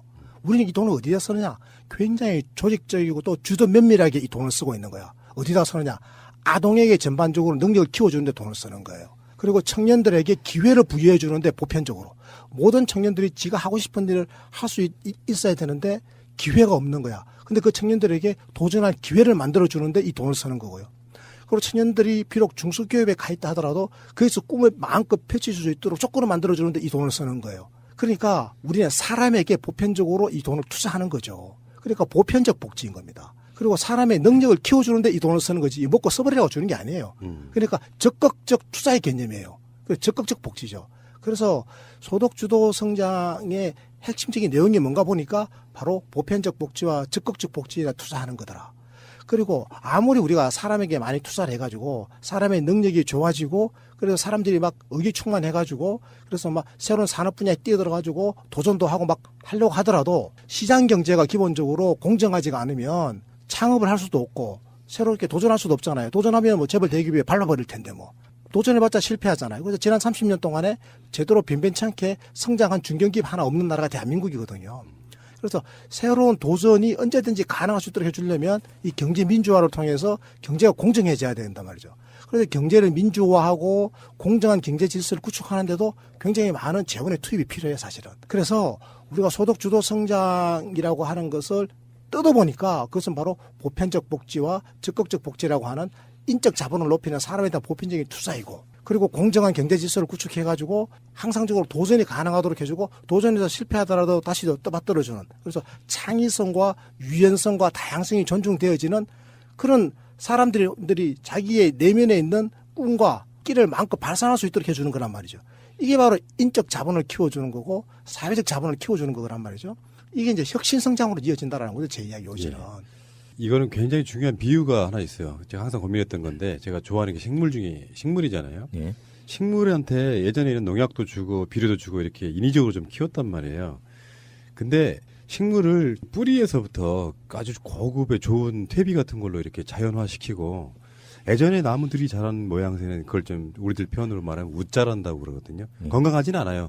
웃자라는 게 햇빛을 많이 받으려고 좀 정상적이지 않게 크는 게 웃자라는 거거든요. 겉으로 보기엔 커 보이니까 성장했다고 생각하는데 건강하지가 않아서 좋은 열매가 안 열리고 항상 시들시들한 거예요. 그래서 그 뿌리 쪽 깊숙이 양질의 퇴비를 주는 거, 저는 그렇게 이야기를 좀 설명을 드리고 제가 좀 더 실제적인 예를 두 가지를 들어보고 싶은데요. 이게 예산 이야기하다 왜 갑자기 이런 이야기 하냐고 의심할 수도 있는데 결국 이 예산은 어떤 철학과 사상에 근거해서 편성하냐의 관건이기 때문에 결국 이 논리 싸움이 되는 거죠. 그래야 퍼주는 게 아니라고 하는 겁니다. 우리는 투자하는 거지 퍼주는 게 아니에요. 예, 그래서 구체적인 사례가 첫째 하나가 벤처기업 창업률은 인구 대비로 미국이 1등입니다. 그런데 벤처기업 창업 이후에 성공률은 스웨덴이 1등이거든요. 왜 그러냐? 대학 갓 졸업하고 별로 전문 지식이나 인맥이나 이런 경영 능력이 없는 사람이 창업하는 것보다 나름대로 체계적으로 비즈니스를 통해서 배워가지고 인맥이나 네트워크도 있고 기술도 있는 사람이 창업하면 성공할 확률이 훨씬 높지 않습니까? 예를 들면 우리나라에서 정말 그 엄격한 심사를 통해서 발탁된 삼성전자의 과장이나 부장이 벤처기업을 내가 언제까지 남 밑에 있지 못하니까 내가 가진 기술이나 이런 특허를 가지고 한번 사업을 해보고 싶어. 이렇게 하면 당장 마누라가 난리가 나겠죠. 여보, 당신 미쳤어. 우리 애들 내일부터 과외 다 끊어야 되고 부모님 노후는 어떻게 할 거야? 막 이렇게 반발이 될 수밖에 없잖아요. 그러니까 그래 내가 참고 말지. 어쨌든 끝까지 해가지고 퇴직금 다 묻고 연금까지 챙겨야지. 이런 생각으로 포기를 할 수밖에 없는데 복지국가가 돼가지고 보육, 교육, 의료 주고 노후 보장까지 전부 국가가 다 해주면 얼마든지 그런 사람이 벤처 창업에 나설 수가 있고 그러면 성공률이 높아진다는 거죠. 그래서 실제로 먹고 살기 어려운 미국은 창업을 안 하면 벗어날 수가 없으니까 창업을 할 수밖에 없는데 실제로 창업해서 단위 인구당 성공률을 가장 높은 나라는 스웨덴이더라. 이게 하나의 첫 번째고요. 두 번째에는 다른 나라들은 국민소득 만불일 때 GDP 대비 사회복지 지출을 우리나라가 그때는 5.7% 했는데요. 다른 나라들은 대부분 10% 내지 20%를 했습니다. 국민소득 2만 불일 때 우리나라는 역시 5.7% 했습니다. 그래서 정부가 이게 너무 적으니까 무슨 주택 건설 관련된 것도 복지 예산을 넣어가지고 해가지고 7.3% 정도를 높여놨는데 OECD 기준하고 좀 다른 기준인데 그럴 때 다른 나라들은 20% 내지 30%를 사회복지 지출을 했다는 거죠. 그 나라들이 국민소득 만 불이고 국민소득 2만 불이니까 우리하고 똑같은 상태였어요. 돈이 남아도는 때가 아니었거든요. 그래도 이렇게 하는 이유는 바로 더 이상 산업이 고용을 창출하지 못하기 때문도 있고 또 하나는 혁신 성장이 가능하려면 사회복지 제도를 국가가 서포트를 해가지고 얼마든지 도전이 가능하도록 만들어줘야 되는 거죠. 예를 들어서 직장을 그만둘 경우에 구조조정을 통해서 산업 변화에 따른 구조조정을 통해서 직장을 그만둘 경우에 2년 동안 자기가 받던 월급의 80%를 준다. 이러면 기업에서 구조조정하는 것에 대해서 민간에서 그렇게 목숨 내걸고 반대하지는 않을 거거든요. 노조의 조직적인 반발이 아니고 거꾸로 노조가 그런 것을 원해가지고 자기들이 그 시스템에 올라타겠다라고 하는 것이 연대임금 제도 같은 그 정책을 하고 있는 나라도 있지 않습니까? 그래서 이제는 우리나라가 지금까지 30-40년 성장 중심의 개발 독재 중심의 발전 전략을 해야 하는데 안 됐지 않습니까? 한계에 다다른 거거든요. 그러면 이제는 바꿔야죠. 그리고 다른 나라들이 이미 성공하고 있는 시스템을 배워가지고 그것을 한국에서 반영시키자. 이런 것이 지금 문재인 정부가 하고 있는 소득주도 성장에 반영된 철학과 근거 논리라는 겁니다. 그런데 제가 봤을 때는 이번 2018년도 예산안 참 제가 꼼꼼히 들여다봤는데요. 아까 제가 말씀드렸던 그 소득주도 성장을 구성하는 핵심적인 내용들 있지 않습니까? 보편적 복지, 적극적 복지, 그리고 경제 민주화. 이걸 위한 예산들이 어느 정도 구색은 갖춰져 있는데 많이 부족해요. 금액도 부족하고 아직은 손 못 댄 부분도 굉장히 많습니다. 안타깝죠. 이 정도 가지고는 그야말로 사람에 대한 제대로 된 투자를 했다라고 말할 수가 없고 그리고 사회적 자본 실패하더라도 다시 일어설 수 있을 만큼 기반이 닦인 그런 보편적 적극적 복지나 공정한 경제 질서가 이룩되기에는 어렵다라고 하는 거예요. 저희들 진단으로는. 예. 초보적인 첫 삽을 이제 뜬 거예요. 그죠? 예. 첫 삽을 떴는데 이걸 지금 하얀 아들이 덤벼 들어가지고 물어 뜯고 있는 거예요. 지금. 누더기 만들고 있죠. 누더기 만들고 있는 거예요. 지금.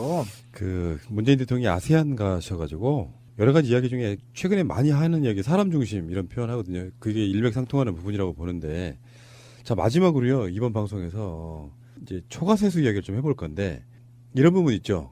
복지 예산 포퓰리즘이야 이거 반대하는 게 보수 진영에서 나오는 반대라면 정반대의 또 반대도 있죠. 그러니까 다른 방식의 반대. 왜 이것밖에 안 해 이거잖아요, 사실은. 근데 요 이야기는 굉장히 심도 깊게 한번 다뤄야 돼요. 그래서 다음 방송 시간 다루면 좋을 것 같아요. 그럴까요? 지금 이거 할 수가 없어요. 이거 끝나오기 시작하면 1시간 해야 돼. 진보 진영의 반대 논리는 얼마나 타당한가 이걸 주제로 해가지고 알겠습니다. 다음 시간 그러니까 별도로 한번 반대 논리라기보다 진보 진영의 정세 논의. 그러면 애청자분들이 현기증 나시겠는데 이거 일주일이나 기다려야 돼. 어쩔 수 없지만. 알겠습니다. 너무나 쉽고 재밌게 하겠습니다. 그런데 이 이야기를 듣고서 국회 그 예산심의 과정의 뉴스를 보시면 여러분 눈에 보이는 게 달라질 겁니다. 그러니까요. 그러니까 우리 마음속의 패러다임을 좀 바꿀 필요가 있다고 생각해요. 진보 진영에 계시는 분들도 복지가 공짜라는 개념을 버려야 됩니다. 문재인 대통령 국회 시정연설의 그 워딩은 저는 감동받았던 게 국가가 존재하는 이유를 물었어요.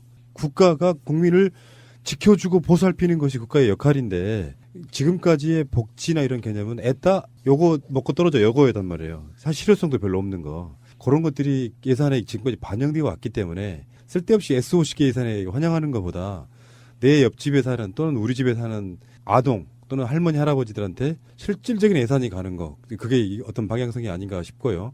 당장 못하죠. 이것도 적폐였지만 당장 못하고 5년이 지나고 나서 문재인 대통령 말에 어떤 예산이 짜지는 걸 보는 것도 상당히 중요한 포인트 중에 하나가 아닐까 싶고요. 그런 그 어떤 사회적 분위기들을 끌어가실 분들이 지금 제 앞에 와 계시고요. 계속 요구를 해야 됩니다. 그리고 특히 우리 정치자들 중에서 예결 소위에 들어간 의원님들 지역구에 계신 분들은 빨리 자기 지역구 의원님들한테 문자 넣어가지고 이 새날 방송 들으려고 하십시오. 여기 계신 분들 대부분 제가 다 아는 분들인데 야권하고 싸워갖고 이걸 논리적으로 돌파할 수 있는 만한 분이 몇 분 안 보여가지고 제가 마음이 좀 안타깝습니다. 이상구 위원장님도 상당히 깔때기가 있으시네요. 보니까. 보통이 아니야. 겸손한 분인 줄 알았더니. 알겠습니다. 국가와 민족 복지를 위해서라면 예. 얼마든지. 그렇습니다. 고난도 깔때기. 알겠습니다. 처음에 말씀드렸듯이 날씨는 추워지고 복지의 어떤 그 햇볕 이것도 일종의 햇볕 정책처럼 보여요. 그런 것들이 모든 국민에게 갈 수 있도록 그런 나라를 만드는 데 있어서 이제 정권 교체가 첫 삽 뜬 건데 앞으로 떠야 될 삽이 저는 한 100만 개쯤 저는 있다고 보는 거라서 아직 멀었다는 생각이 들고요. 아까 그 못다한 이야기는 다음 방송에서 연속해서 하도록 하겠습니다. 자, 다음 시간에 뵙겠습니다. 고맙습니다. 감사합니다. 실현하기 위해서 목사님에게 가는 세제를 혜택을 주자. 이 양반은 국회를 하나님한테 보문하는 거네. 그죠? 그러네요. 그렇게 되는 거죠. 명박이과네. 그냥 가서 교회에서 살지 뭐라 국회의원 해. 참 답답하네. 그러니까 뭐냐면 어떤 내용이냐면은 보통 이렇게 저도 예전에 좀 안 좋을 때 이제 세무 신고하러 회사에 있을 때는 그게 다 알아서 하잖아요. 네.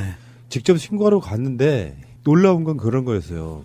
다 세금을 이제 공제해주는 쪽으로 가니까 세금 낼 게 0원이더라고. 그렇죠. 그거야, 그거. 그러니까 저소득층에게 현금 지원하는 근로장려금, 자녀장려금 같은 세제 혜택을 종교인들에도 확대 적용하는 내용이에요.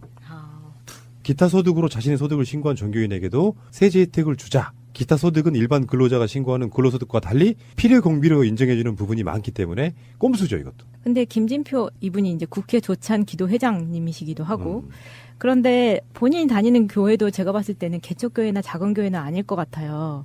그리고 이런 법안을 자꾸 만드는 거는 사실은 작은 교회보다는 큰 교회를 돕기 위한 거잖아요. 그렇죠. 그러면 대형 교회는 깔끔하게 어떤 그룹으로 나눠서 도와줄 수 있는 교회는 도와주고 사실 대형 교회는요. 김사만 목사처럼 이 김하나라는 사람이 올해 44이거든요. 만으로. 그리고 이 사람은 뉴욕에서 고등학생 때부터 뉴욕에서 유학을 시작을 했어요. 그러면 이 사람이 박사학위 몇 개 막 이런 식이거든요. 그 미국에서도 대학교를 3개인가를 다녀요. 그렇다는 이야기는 IMF를 미국에서 보냈다는 이야기거든요. 그때 당시에 대형 교회에 정말 많은 자녀들이 미국에서 얼마나 많이 돈지랄을 했었는지 그 사람 중에 하나라는 이야기예요. 근데 이런 사람들을 왜 조세 혜택까지 줘 가면서 도와줘야 되는지 절대 도와줄 필요가 없다는 거죠. 돈이 차고 넘치는데 이미. 영어 잘하겠네. 그러니까 이게 지금 김진표 의원이 발의한 법안에 지금 이게 좀 심각한 문제가 있는 게요. 과세의 형평성을 현저하게 침해할 우려가 있어요. 지금 국세청에서 나와 있는 기본 원칙을 한번 말씀드려 볼게요. 기타 소득, 이거는 고용 관계가 없는 자가 강연이나 뭐 이렇게 해서 별도로 얻는 수입을 기타 소득이라고 하는데 이 다른 소득과 합산하여 과세하는 것이 원칙인데 기타 소득 금액이 연간 합계액이 300만 원 이하인 경우에는 납세자가 분리과세를 택하든지 종합과세를 받든지 선택할 수 있게 됐어요. 그래서 300만 원을 초과하는 경우에는 선택의 여지가 없이 종합과세가 딱 되는 거예요. 이걸 더해서 기타 소득이 연간 300만 원이 넘어가면 근로소득하고 더해가지고 세금을 내야 되는 거예요. 그런데 이거를 종교인한테만 면제해 주자라 그러면 사업하는 사람들이 가만히 있겠어요? 이거는 굉장히 심각한 문제가 벌어질 수 있는 거예요. 대한민국의 조세 정책의 기본 판을 흔드는 법안이 될 수 있는 거예요. 아주 위험한 겁니다, 이거. 그래서 이건 이제 김진표 씨는 이제 국정기획위 위원장이기도 했잖아요. 네. 사실 문재인 대통령한테 굉장히 짐이 되는 느낌이 좀 있어요. 왠지 부끄러워 죽겠어. 이렇게 막 이런 종교적으로 집착을 하는지. 근데 문재인 정부 자체는요. 김동연 부총리부터 시작해가지고 예외 없다. 법에 정해진 대로 간다 이 입장이에요. 그러니까 문재인 정부에 있어서의 그 종교인들 입장에서 보면 김진표를 내세워서 뭔가 이 판을 예정대로 가지 못하게 하려고 엄청 노력하고 있는 게 보이는 거거든요. 그럼 결국은 김진표가 교회 풀악지네요. 그렇죠. 왜 그렇게 봐야 되는 거죠? 교회 특수활동비를 받아가지고 그렇죠. 이제 풀악지를 하고 있는 그럴 거죠. 수 있다고 생각을 하고요. 이게 기타 소득이라고 얘기하는 거 있죠. 이 기타 소득은요, 법률적으로 8개 항목 정도는 좀 많은데 8개 항목 정도에 해당하면 이 기타 소득 금액의 80%를 경비로 인정을 해줘요. 그냥 영수증 없어도. 이미 그거 자체가 혜택인 거예요. 근데 거기에다가 또 혜택을 더 달라. 이건 말이 안 되는 거예요. 어쨌건 뭐 종교인들 불우한 이웃과 함께 하시는 정말 좋은 분들도 꽤 많은 그런 분들만 주로 만나봤거든요. 대형교회 목사는 평생 한 번도 본 적이 없습니다. 그런 종교인들까지 이렇게 폄하가 되지 않길 바라고, 제가 알고 있기에 종교인들 중에 그런 분들은 스스로 소득신고해서 세금 내시는 분들도 꽤 많이 있는 걸로 알고 있습니다. 근데 꼭 있는 자들이 꼭 이런 식이에요. 서민들, 자기보다 월등히 못 사는 일반 서민들한테는 수십 가지 명목의 헌금을 뜯어내면서 자기들 소득세 이 부분에 대해서는 이렇게 빠져나가려고 하고 있고. 간단해요. 하느님의 노예가 아니라 돈의 노예가 돼 있기 때문에. 예, 알겠습니다. 새가 날아든다는 여러분들의 하트를 먹고 삽니다. 잊지 않으셨죠? 에피소드 제목을 누르고 플레이가 되면 오른쪽 위에 하트를 꼭 눌러주세요. 오늘도 감사합니다. 더 많은 분들이 들을 수 있도록 하트 꼭 눌러주세요. 정권 연장을 위한 싱크탱크 27번째 시간입니다. 시간은 자꾸 가는데 이게 참 어렵습니다. 국회에서 뭔가 받쳐줘야 되고 정책이 반영돼야 되고 하는 과정 속에 성질 급하신 분들은 문재인 대통령 취임 6개월 됐는데 뭐가 바뀌었냐 하시는 분들이 있겠지만 상당히 많은 정치적 검찰, 국정원 이쪽은 많이 엄청나게 바뀌고 있고 사실상 가장 더디게 가는 것이 바로 예산이 반영되는 복지가 아닌가 이런 생각을 해보면서 그 사이에 겨울이 왔습니다. 이 추운 날씨를 뚫고 방송실까지 와주신 세 분을 소개해드리겠습니다. 복지고 소사이어티 얼굴 이상희 공동대표님. 안녕하세요. 이상희 공동대표입니다. 늘 누가 먼저 소개되는지 긴장돼요. 이제 누구 먼저. 사실상의 실소유주. 복지국가 소사이어티는 누구 겁니까? 탓은 누구 겁니까, 대표님? 저는 이명박 거라고 생각합니다. 그리고 복지국가 소사이어티는 우리 회원들 거. 속마음은요? 진짜로 회원들 거. 아니, 주인의식이 없으시네. 주인의식이 속마음은 이거 정말 내 거라고 생각하고 끈질기게 끌고 가시는 거잖아요, 사실. 그러니까 저는 1등 당원 있잖아요. 옛날 노무현 대통령이 뭐라고 그랬죠? 무슨 당원이라고 그랬지? 깨어있는 시민의 저축된 힘. 아니, 그 당원인데 평당원으로 1호 당원. 좌우지간. 꼭 알아야 할 어제의 뉴스. 지난해 말 서울주택의 중위가격이 4억 3천만 원을 넘은 것으로 집계됐습니다. 주택 중위가격은 주택 매매가격을 순서대로 나열했을 때 중간에 있는 가격입니다.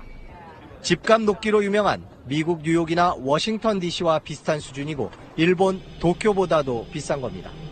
이렇게 집값이 비싸다 보니 내 집 마련에 걸리는 시간도 길었습니다. 통계청의 도시가구 연평균 소득이 4,700만 원임을 감안할 때 서울에서 중위가격인 주택을 사려면 소득을 한 푼도 쓰지 않고 9.2년을 모아야 합니다. 일본 도쿄, 미국의 뉴욕, 워싱턴 DC에 비해 최소 3년 이상 더 걸립니다. 세계 주요 도시들과 비교할 때 서울 집값이 결코 낮지 않은 수준인데 소득면에서 뒤지다 보니까 직장만 기간도 그만큼 오래 걸릴 수밖에 없는 것 같습니다. 내 집 마련이 힘들다 보니 자신이 보유한 주택에서 사는 자가 점유 비율도 다른 국가보다 낮은 편이었습니다. 우리나라 가구 가운데 자신의 집에 사는 가구 비율은 56.8%에 불과해 영국, 미국, 일본보다 낮은 것으로 나타났습니다. 농산물 유통 현장을 점검하러 나선 이낙연 국무총리가 청탁금지법 개정을 직접 언급했습니다. 이 총리는 이른바 김영란법 시행령 개정을 논의 중이고 시기는 올해 안이 될 것이라고 밝혔습니다. 연내를 목표로 수정을 할 것입니다.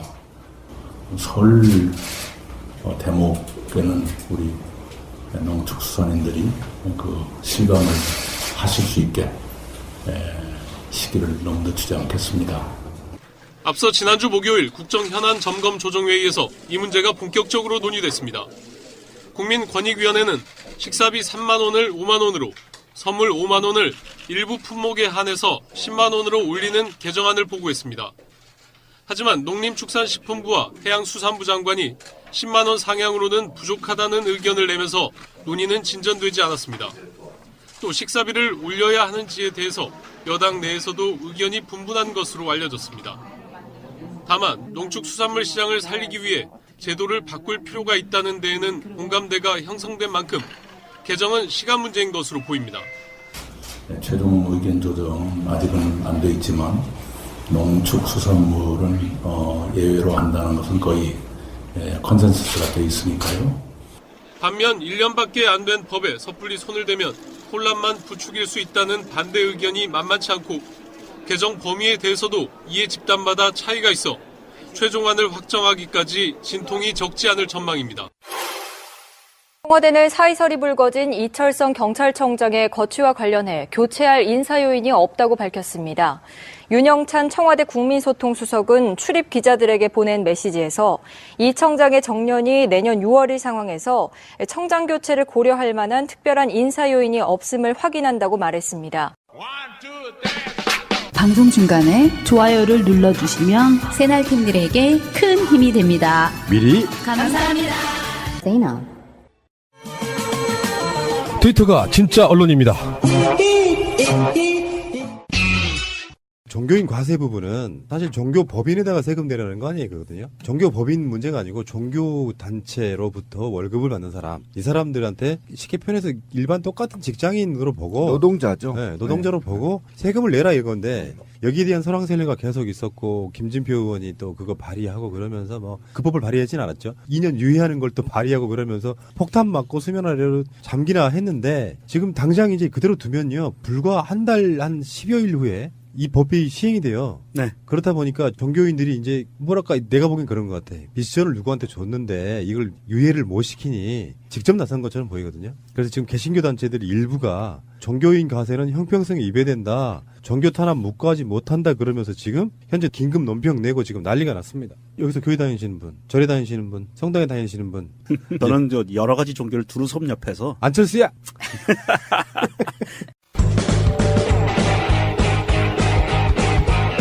제도로서의 민주주의가 흔들리고 구타는 일은 이제 없습니다. 민주주의가 밥이고 밥이 민주주의가 되어야 합니다. 지금 이 문제는 엄격하게 얘기하면 개신교계에서 어그로 끄는 겁니다. 왜냐하면 타이틀이 이래요. 기독교계는 과세 기준이 35가지인데 왜 불교는 2가지밖에 안 되냐. 불공평하다. 볼까요? 기독교계에서 목사님이 받으시는 신도나 교회로부터 받으시는 돈의 목록을 한번 볼까요? 이래요. 생활비, 사례비, 상여금, 격려금, 사택공과금, 이사비, 목회활동비, 전도신방비, 사역지원금, 도서비, 연구비, 휴가수양비, 자녀교육비, 차량유지비 등등등등. 이를테면 이런 거요. 40여 가지가 넘어요. 좀 심하게 말하면 화장실 사용비, 여기에 뒤집어 말하면 모 교회에 가면은 이제 카드 수납도 가능한 시대인데 헌금 면목만 몇십 가지가 있다는 거 아니에요? 맞아요. 예. 유치원에 들어가면 유치원 입학 감사 헌금 진짜 있어요. 이런 그럼요. 게. 그러니까 별의별 게 다 있어요. 받으시는 종류가 많다 보니 과세 항목도 많은가 보죠? 그럼요. 이게 꼼수예요. 쉽게 얘기하면 종교단체에서 받는 돈이 신을 대행해서 종교 활동하는데 사는데 불편 없이 살아라라고 돈을 주잖아요. 그런데 이거를 주는데 아니 많이 가져가야 되거든 본인이. 그런데 이거를 하나의 항목으로 받으면 이건 너무 눈에 띄어요. 그러니까 쪼개는 거예요. 돈 받는 항목을. 너무 많이 쪼개내서 40여 가지 막 항목으로 쪼개놓으니까 하나하나를 보면 이게 몇십만 원이야. 이렇게 가는 거거든요. 그럴 수 있어. 아이 학교 보내는데 돈이 드니까 뭐 몇십만 원 인정해 줄 수 있어. 사택 유지비 인정해 줄 수 있어. 뭐 자동차 유지비 인정해 줄 수 있어. 이렇게 가는 거예요. 그런데 이걸 하나로 뭉쳐놓으면 몇천만 원 단위가 되는 거예요. 그냥 내 돈인 거죠. 그렇죠. 네. 이거에 대해서 세무당국이 당신이 이렇게 여러 가지 항목으로 가져가는 게 다 당신의 수입이니까 이거에 대해서 과세할게라고 얘기하니까 차별받는다라고 얘기하는 거예요. 왜 불교는 2개냐? 2가지 항목으로 받으니까 2개에다가 과세하는 거거든요. 그럼 기독교도 합쳐서 2개로 받으면 되잖아요. 그렇죠. 그게 형평에 맞는 거예요. 그게 생활비 하면 되겠네. 그러면 그렇죠. 이렇게 합시다. 35가지를 하나로 합쳐서 하나로 해줘.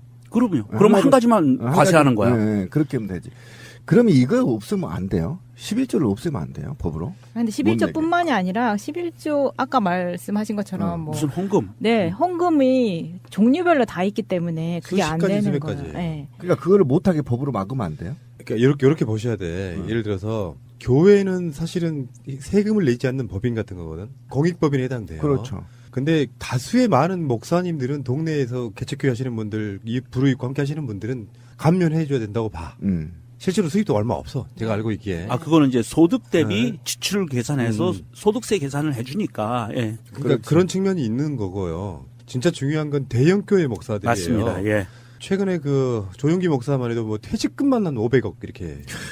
그 정도 되는 사람들은 사실 솔직히 말씀드릴게요. 뭐 그걸 성금하시는 분들이야 어떤 믿음으로 교회 잘 되라고 내시는 거겠지만 그게 하나님한테 가는 게 아니고 일부 교회 목사들한테 가는 건데 이제 세금을 안 내는 법인이라고 할지라도 거기까지는 사회적으로 이제 다 그건 거드리기 좀 힘들어요. 교회라는 것 자체를. 근데 거기서 월급 받고 생활하는 일종의 월급쟁이 직장인이라고 하면 세금 내야 된다까지 온 거거든요. 맞습니다. 예. 이건 세대적인 대세고 선진국도 마찬가지로 하고 있는 일이에요. 예, 안 하는 나라가 없다시피 해요, 사실은. 예. 그러니까 먹고 사니즘에 있어서 마치 신적인 영역에 들어갔던 게 바로 이런 분들이 있었어요. 지금까지 세금도 안 내고 후진국이었죠. 그러면서 논리라고 만들어낸 건 뭐냐? 신자들이 미리 세금 내고 받은 월급으로 낸 거기라 우리는 세금 낼 이유가 없다 요거였다고. 그럼 제 담배 살 때 세금 안 내야 돼요. 그렇죠, 맞아요. 네, 월급 받을 때 나 세금 냈으니까. 그것도 논리라고 만들어내서. 근데 지금 이것도 뭐 하지 말라 이거예요. 지금 엄밀히 따지면 이거. 그래서 엊그저께 보수 쪽에 있는 개신교 목사들이 다시 모여서 세무조사를 배제를 시켜주면 종교인 과세를 수용하겠다고 다시 발표했습니다. 지랄 연병들을 하고 있네. 아니, 그러니까 이거는 당연한 거예요.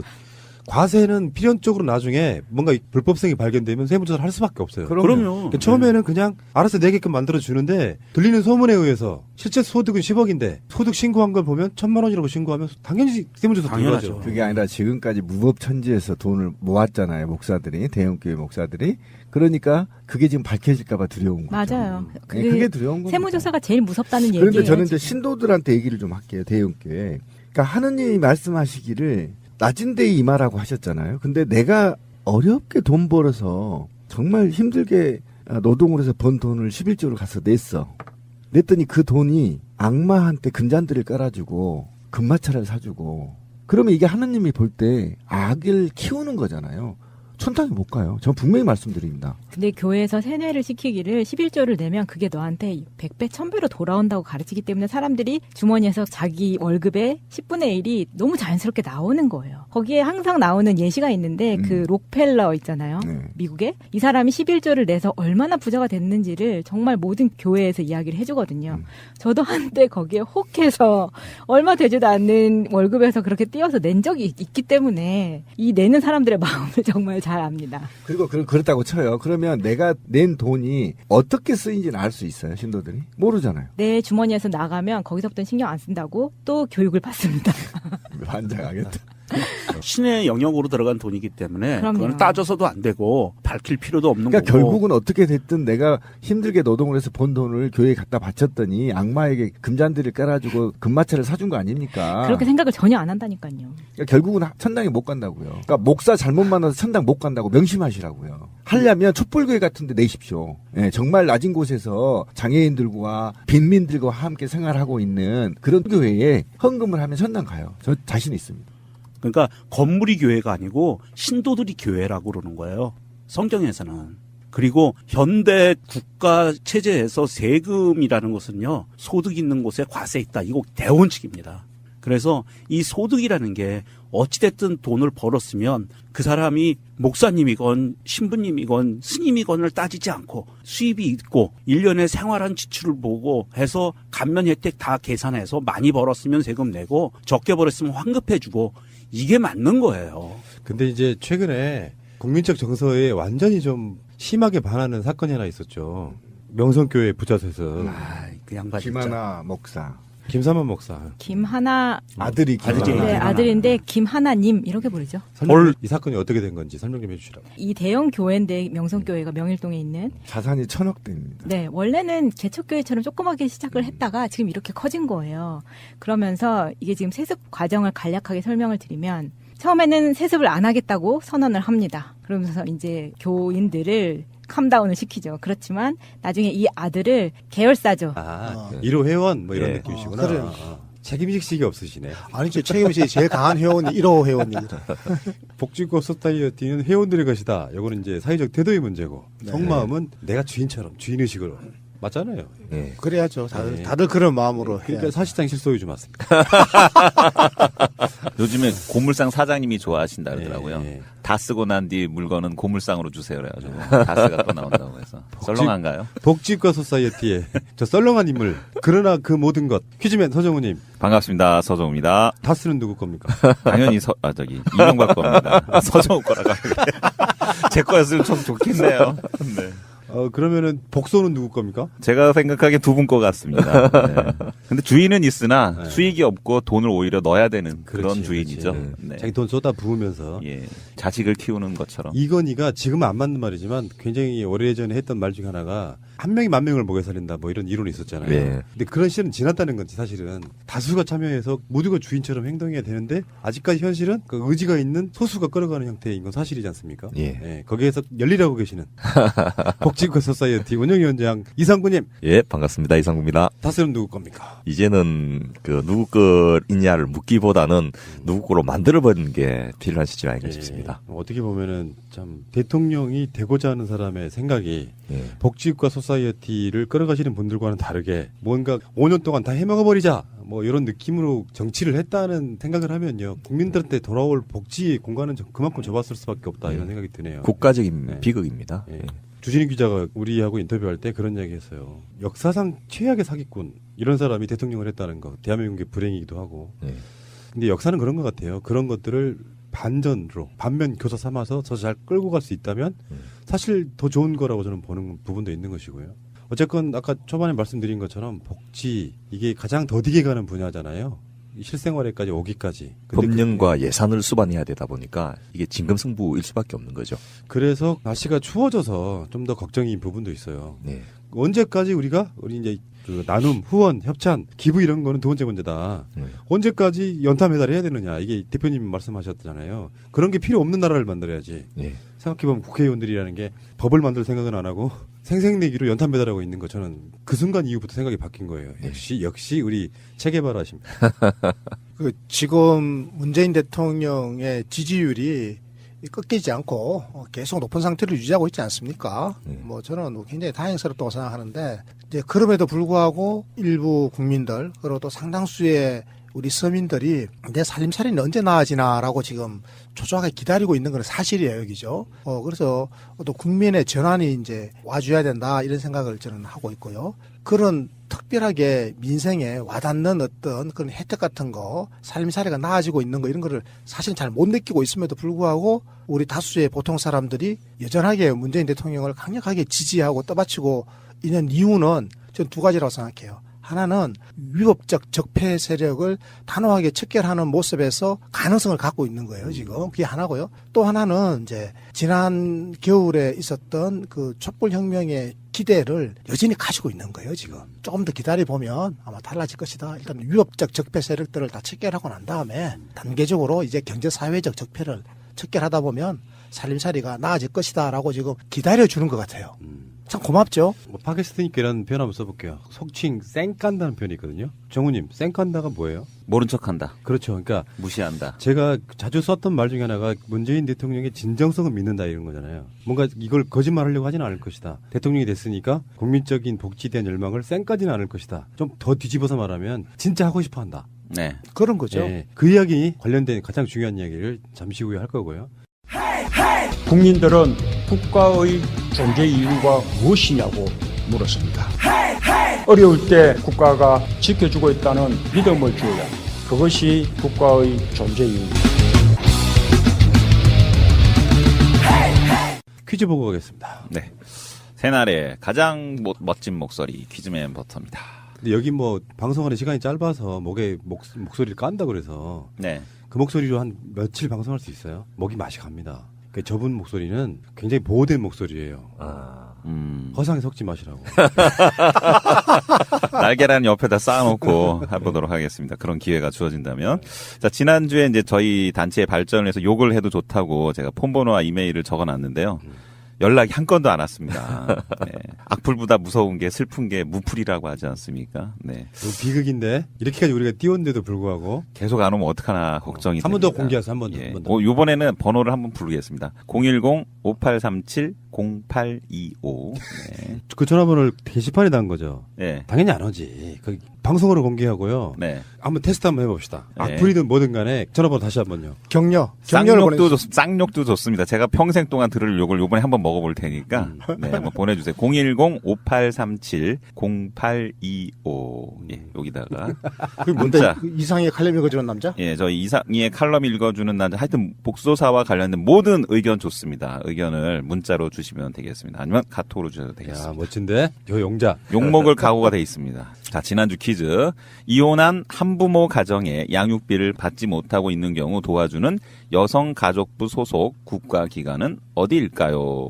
정답 1번 양육비. 명성교회 하남기도처 새노래 명성교회에 담임 목사를 취임을 시킵니다. 그런 후에 명성교회와 이 새노래 명성교회를 합병을 합니다. 이건희한테 배웠는데? M&A네. 그러면서 아버지 김삼환이 담임 목사에서 퇴임을 하죠. 그러면 두 교회가 합병이 됐는데 이 명성교회 담임 목사인 아버지가 퇴임을 했으므로 아들이 담임 목사로 되는 거예요. 야, 이거 이건희한테 배운 거 맞아요. 그리고 이름이 하나가 뭐니 부를 때 기 하나님밖에 더 되냐고 이게 지금 일부러 그렇게 진 거지. 분리라고 졌어야 되는데. 그런데 이게 지금 굉장히 지금 논란이 되고 있는데 뭐가 논란이냐면 이게 이제 세습 과정에도 논란이 있었지만 지금 가장 큰 문제가 지금 명성교회가 예수교 장로회 총회 소속이에요. 이게 총회 헌법이에요. 이게 하나님 헌법 2조 28조 6항에 위임 목사의 담임 목사 또는 징병인 아래 각호에 위임할 수 없다고 되어 있는데 이 중에 목사를 배우자나 직계 종비속에 위임할 수 없다고 나와 있어요. 법의 원칙에. 그러니까 이게 교회 세습이 아니라 합병으로 이루어진 결과이기 네, 때문에 이걸 만든 거지. 네, 규정에 어긋나지 않는다. 그래서 지금 분열이 일어나서 집회가 지금 계속 일어나고 있고 지금 신도들도 장신대의 대학생들이죠. 장로의 신학대학교 대학생 중심으로 지금 강력한 촛불이 지금 형성되고 있는데 이게 1000억대가 지금 세습되고 있거든. 1000억대가. 최소 1000억대라고 하죠. 1000억대가 지금 세습되고 있는데 이런 경우에도 지금 세금 하나 내지 않고 1000억을 받아 처먹는 거 아니에요, 목사가. 그러니까 참.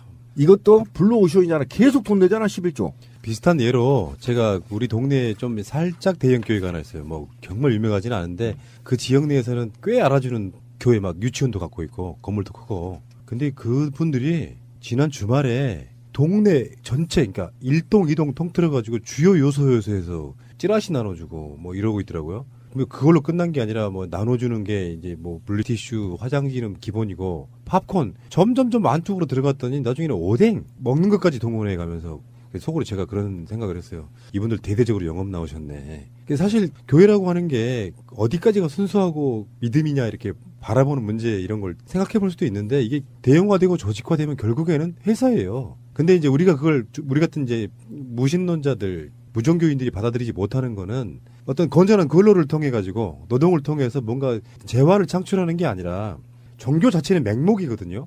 무조건 믿는 게 종교예요. 의심하면 안 돼. 그래서 믿는다는 표현이 그런 뜻이잖아요. 그렇죠. 네. 존재를 믿는 거거든. 그 맹목적인 어떤 신자들의 돈을 받아서 그걸로 부동산 사서 투기하고요. 헌금을 막 격려하고 그러면서 교회 나오라고 하는 게 순수해 보이지가 않는 거예요. 예를 들어서 정말 힘든 시기에 여러분들과 함께 고통을 나누고 싶다 정도 그런 느낌이 아니고 신자가 점점 줄어들거든요. 전 세계적인 추세예요. 이거는. 유럽 같은 경우는 우리가 대부분 다 서구 선진국 그러면 기독교계라고 생각하지만 심지어는 전체 인구들 중에 기독교 인구가 30% 미만인 나라들이 수두룩복적해요.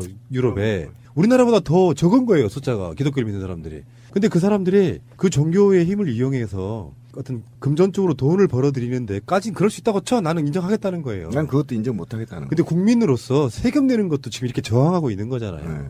그런데 이 명성교회가 무슨 악행을 했는지 정말 저는 분노를 참을 수가 없어요. 가장 유명한 게 그 세월호 막말이죠. 하나님이 공연히 세월호를 침몰시킨 게 아니다. 나라를 침몰하려고 하니 하나님께서 어린 학생들을 이 꽃다운 애들을 침몰시키면서 국민들에게 기회를 준 것이라고 말한 적이 있었죠. 이게 목사가 아니에요. 악마죠 이미. 그죠? 악마입니다. 그러니까 이걸 최대 좋게 해석하면 어떤 거냐면은 이 사람은 인간계에 있지만 신기에 올라간 사람이에요. 반신반인? 그런 거지. 이렇게 말할 수밖에 없는 건 뭐냐면 자기도 인간이잖아요. 인간의 기본적인 아픔과 슬픔에 공감하지 않고 기독교의 교리대로 기독교는 내세관 갖고 있잖아요. 그렇죠. 여기서 전두환 같은 개지랄을 해도 기독교만 믿으면 천당 간다고 믿는 사람들이 이런 개지랄을 그렇죠. 하는 거예요. 개지랄하고 용서를 빌면 용서를 하는 거잖아요. 근데 제가 볼 때 이런 목사들은요, MRI 못 찍을 것 같아요. 뿔이 나와버리죠. 근데 이미 이 당시에 2014년에도 명성교회는 재정 관리를 하던 장로가 1,000억 원대 비자금 관리 이것 때문에 자살을 한 적이 있었어요. 1,000억 원대예요. 당하신 건 아니고. 그리고 이때 보면은 김사만 목사는 17대 대선 당시 이명박 후보를 공개적으로 지지를 했었고 예배 중에도 수시로 이명박 후보를 지지하는 의사를 밝혀서 그때도 얘기가 많이 있었는데 한번 읽어주시죠. 네. 나중에 이명박 퇴임 예배까지 주관하게 되는 게 이 명성교회 김사만입니다. 그리고 이때 청와대에 들어갈 때요. 아들 지금 김하나 목사 그리고 자기 사위 청운교회 목사까지 다 데리고 들어가고요. 그 후에 박근혜가 정권을 잡았을 때는 박근혜의 조언을 하러 들어가는 고정 목사가 김사만 목사예요.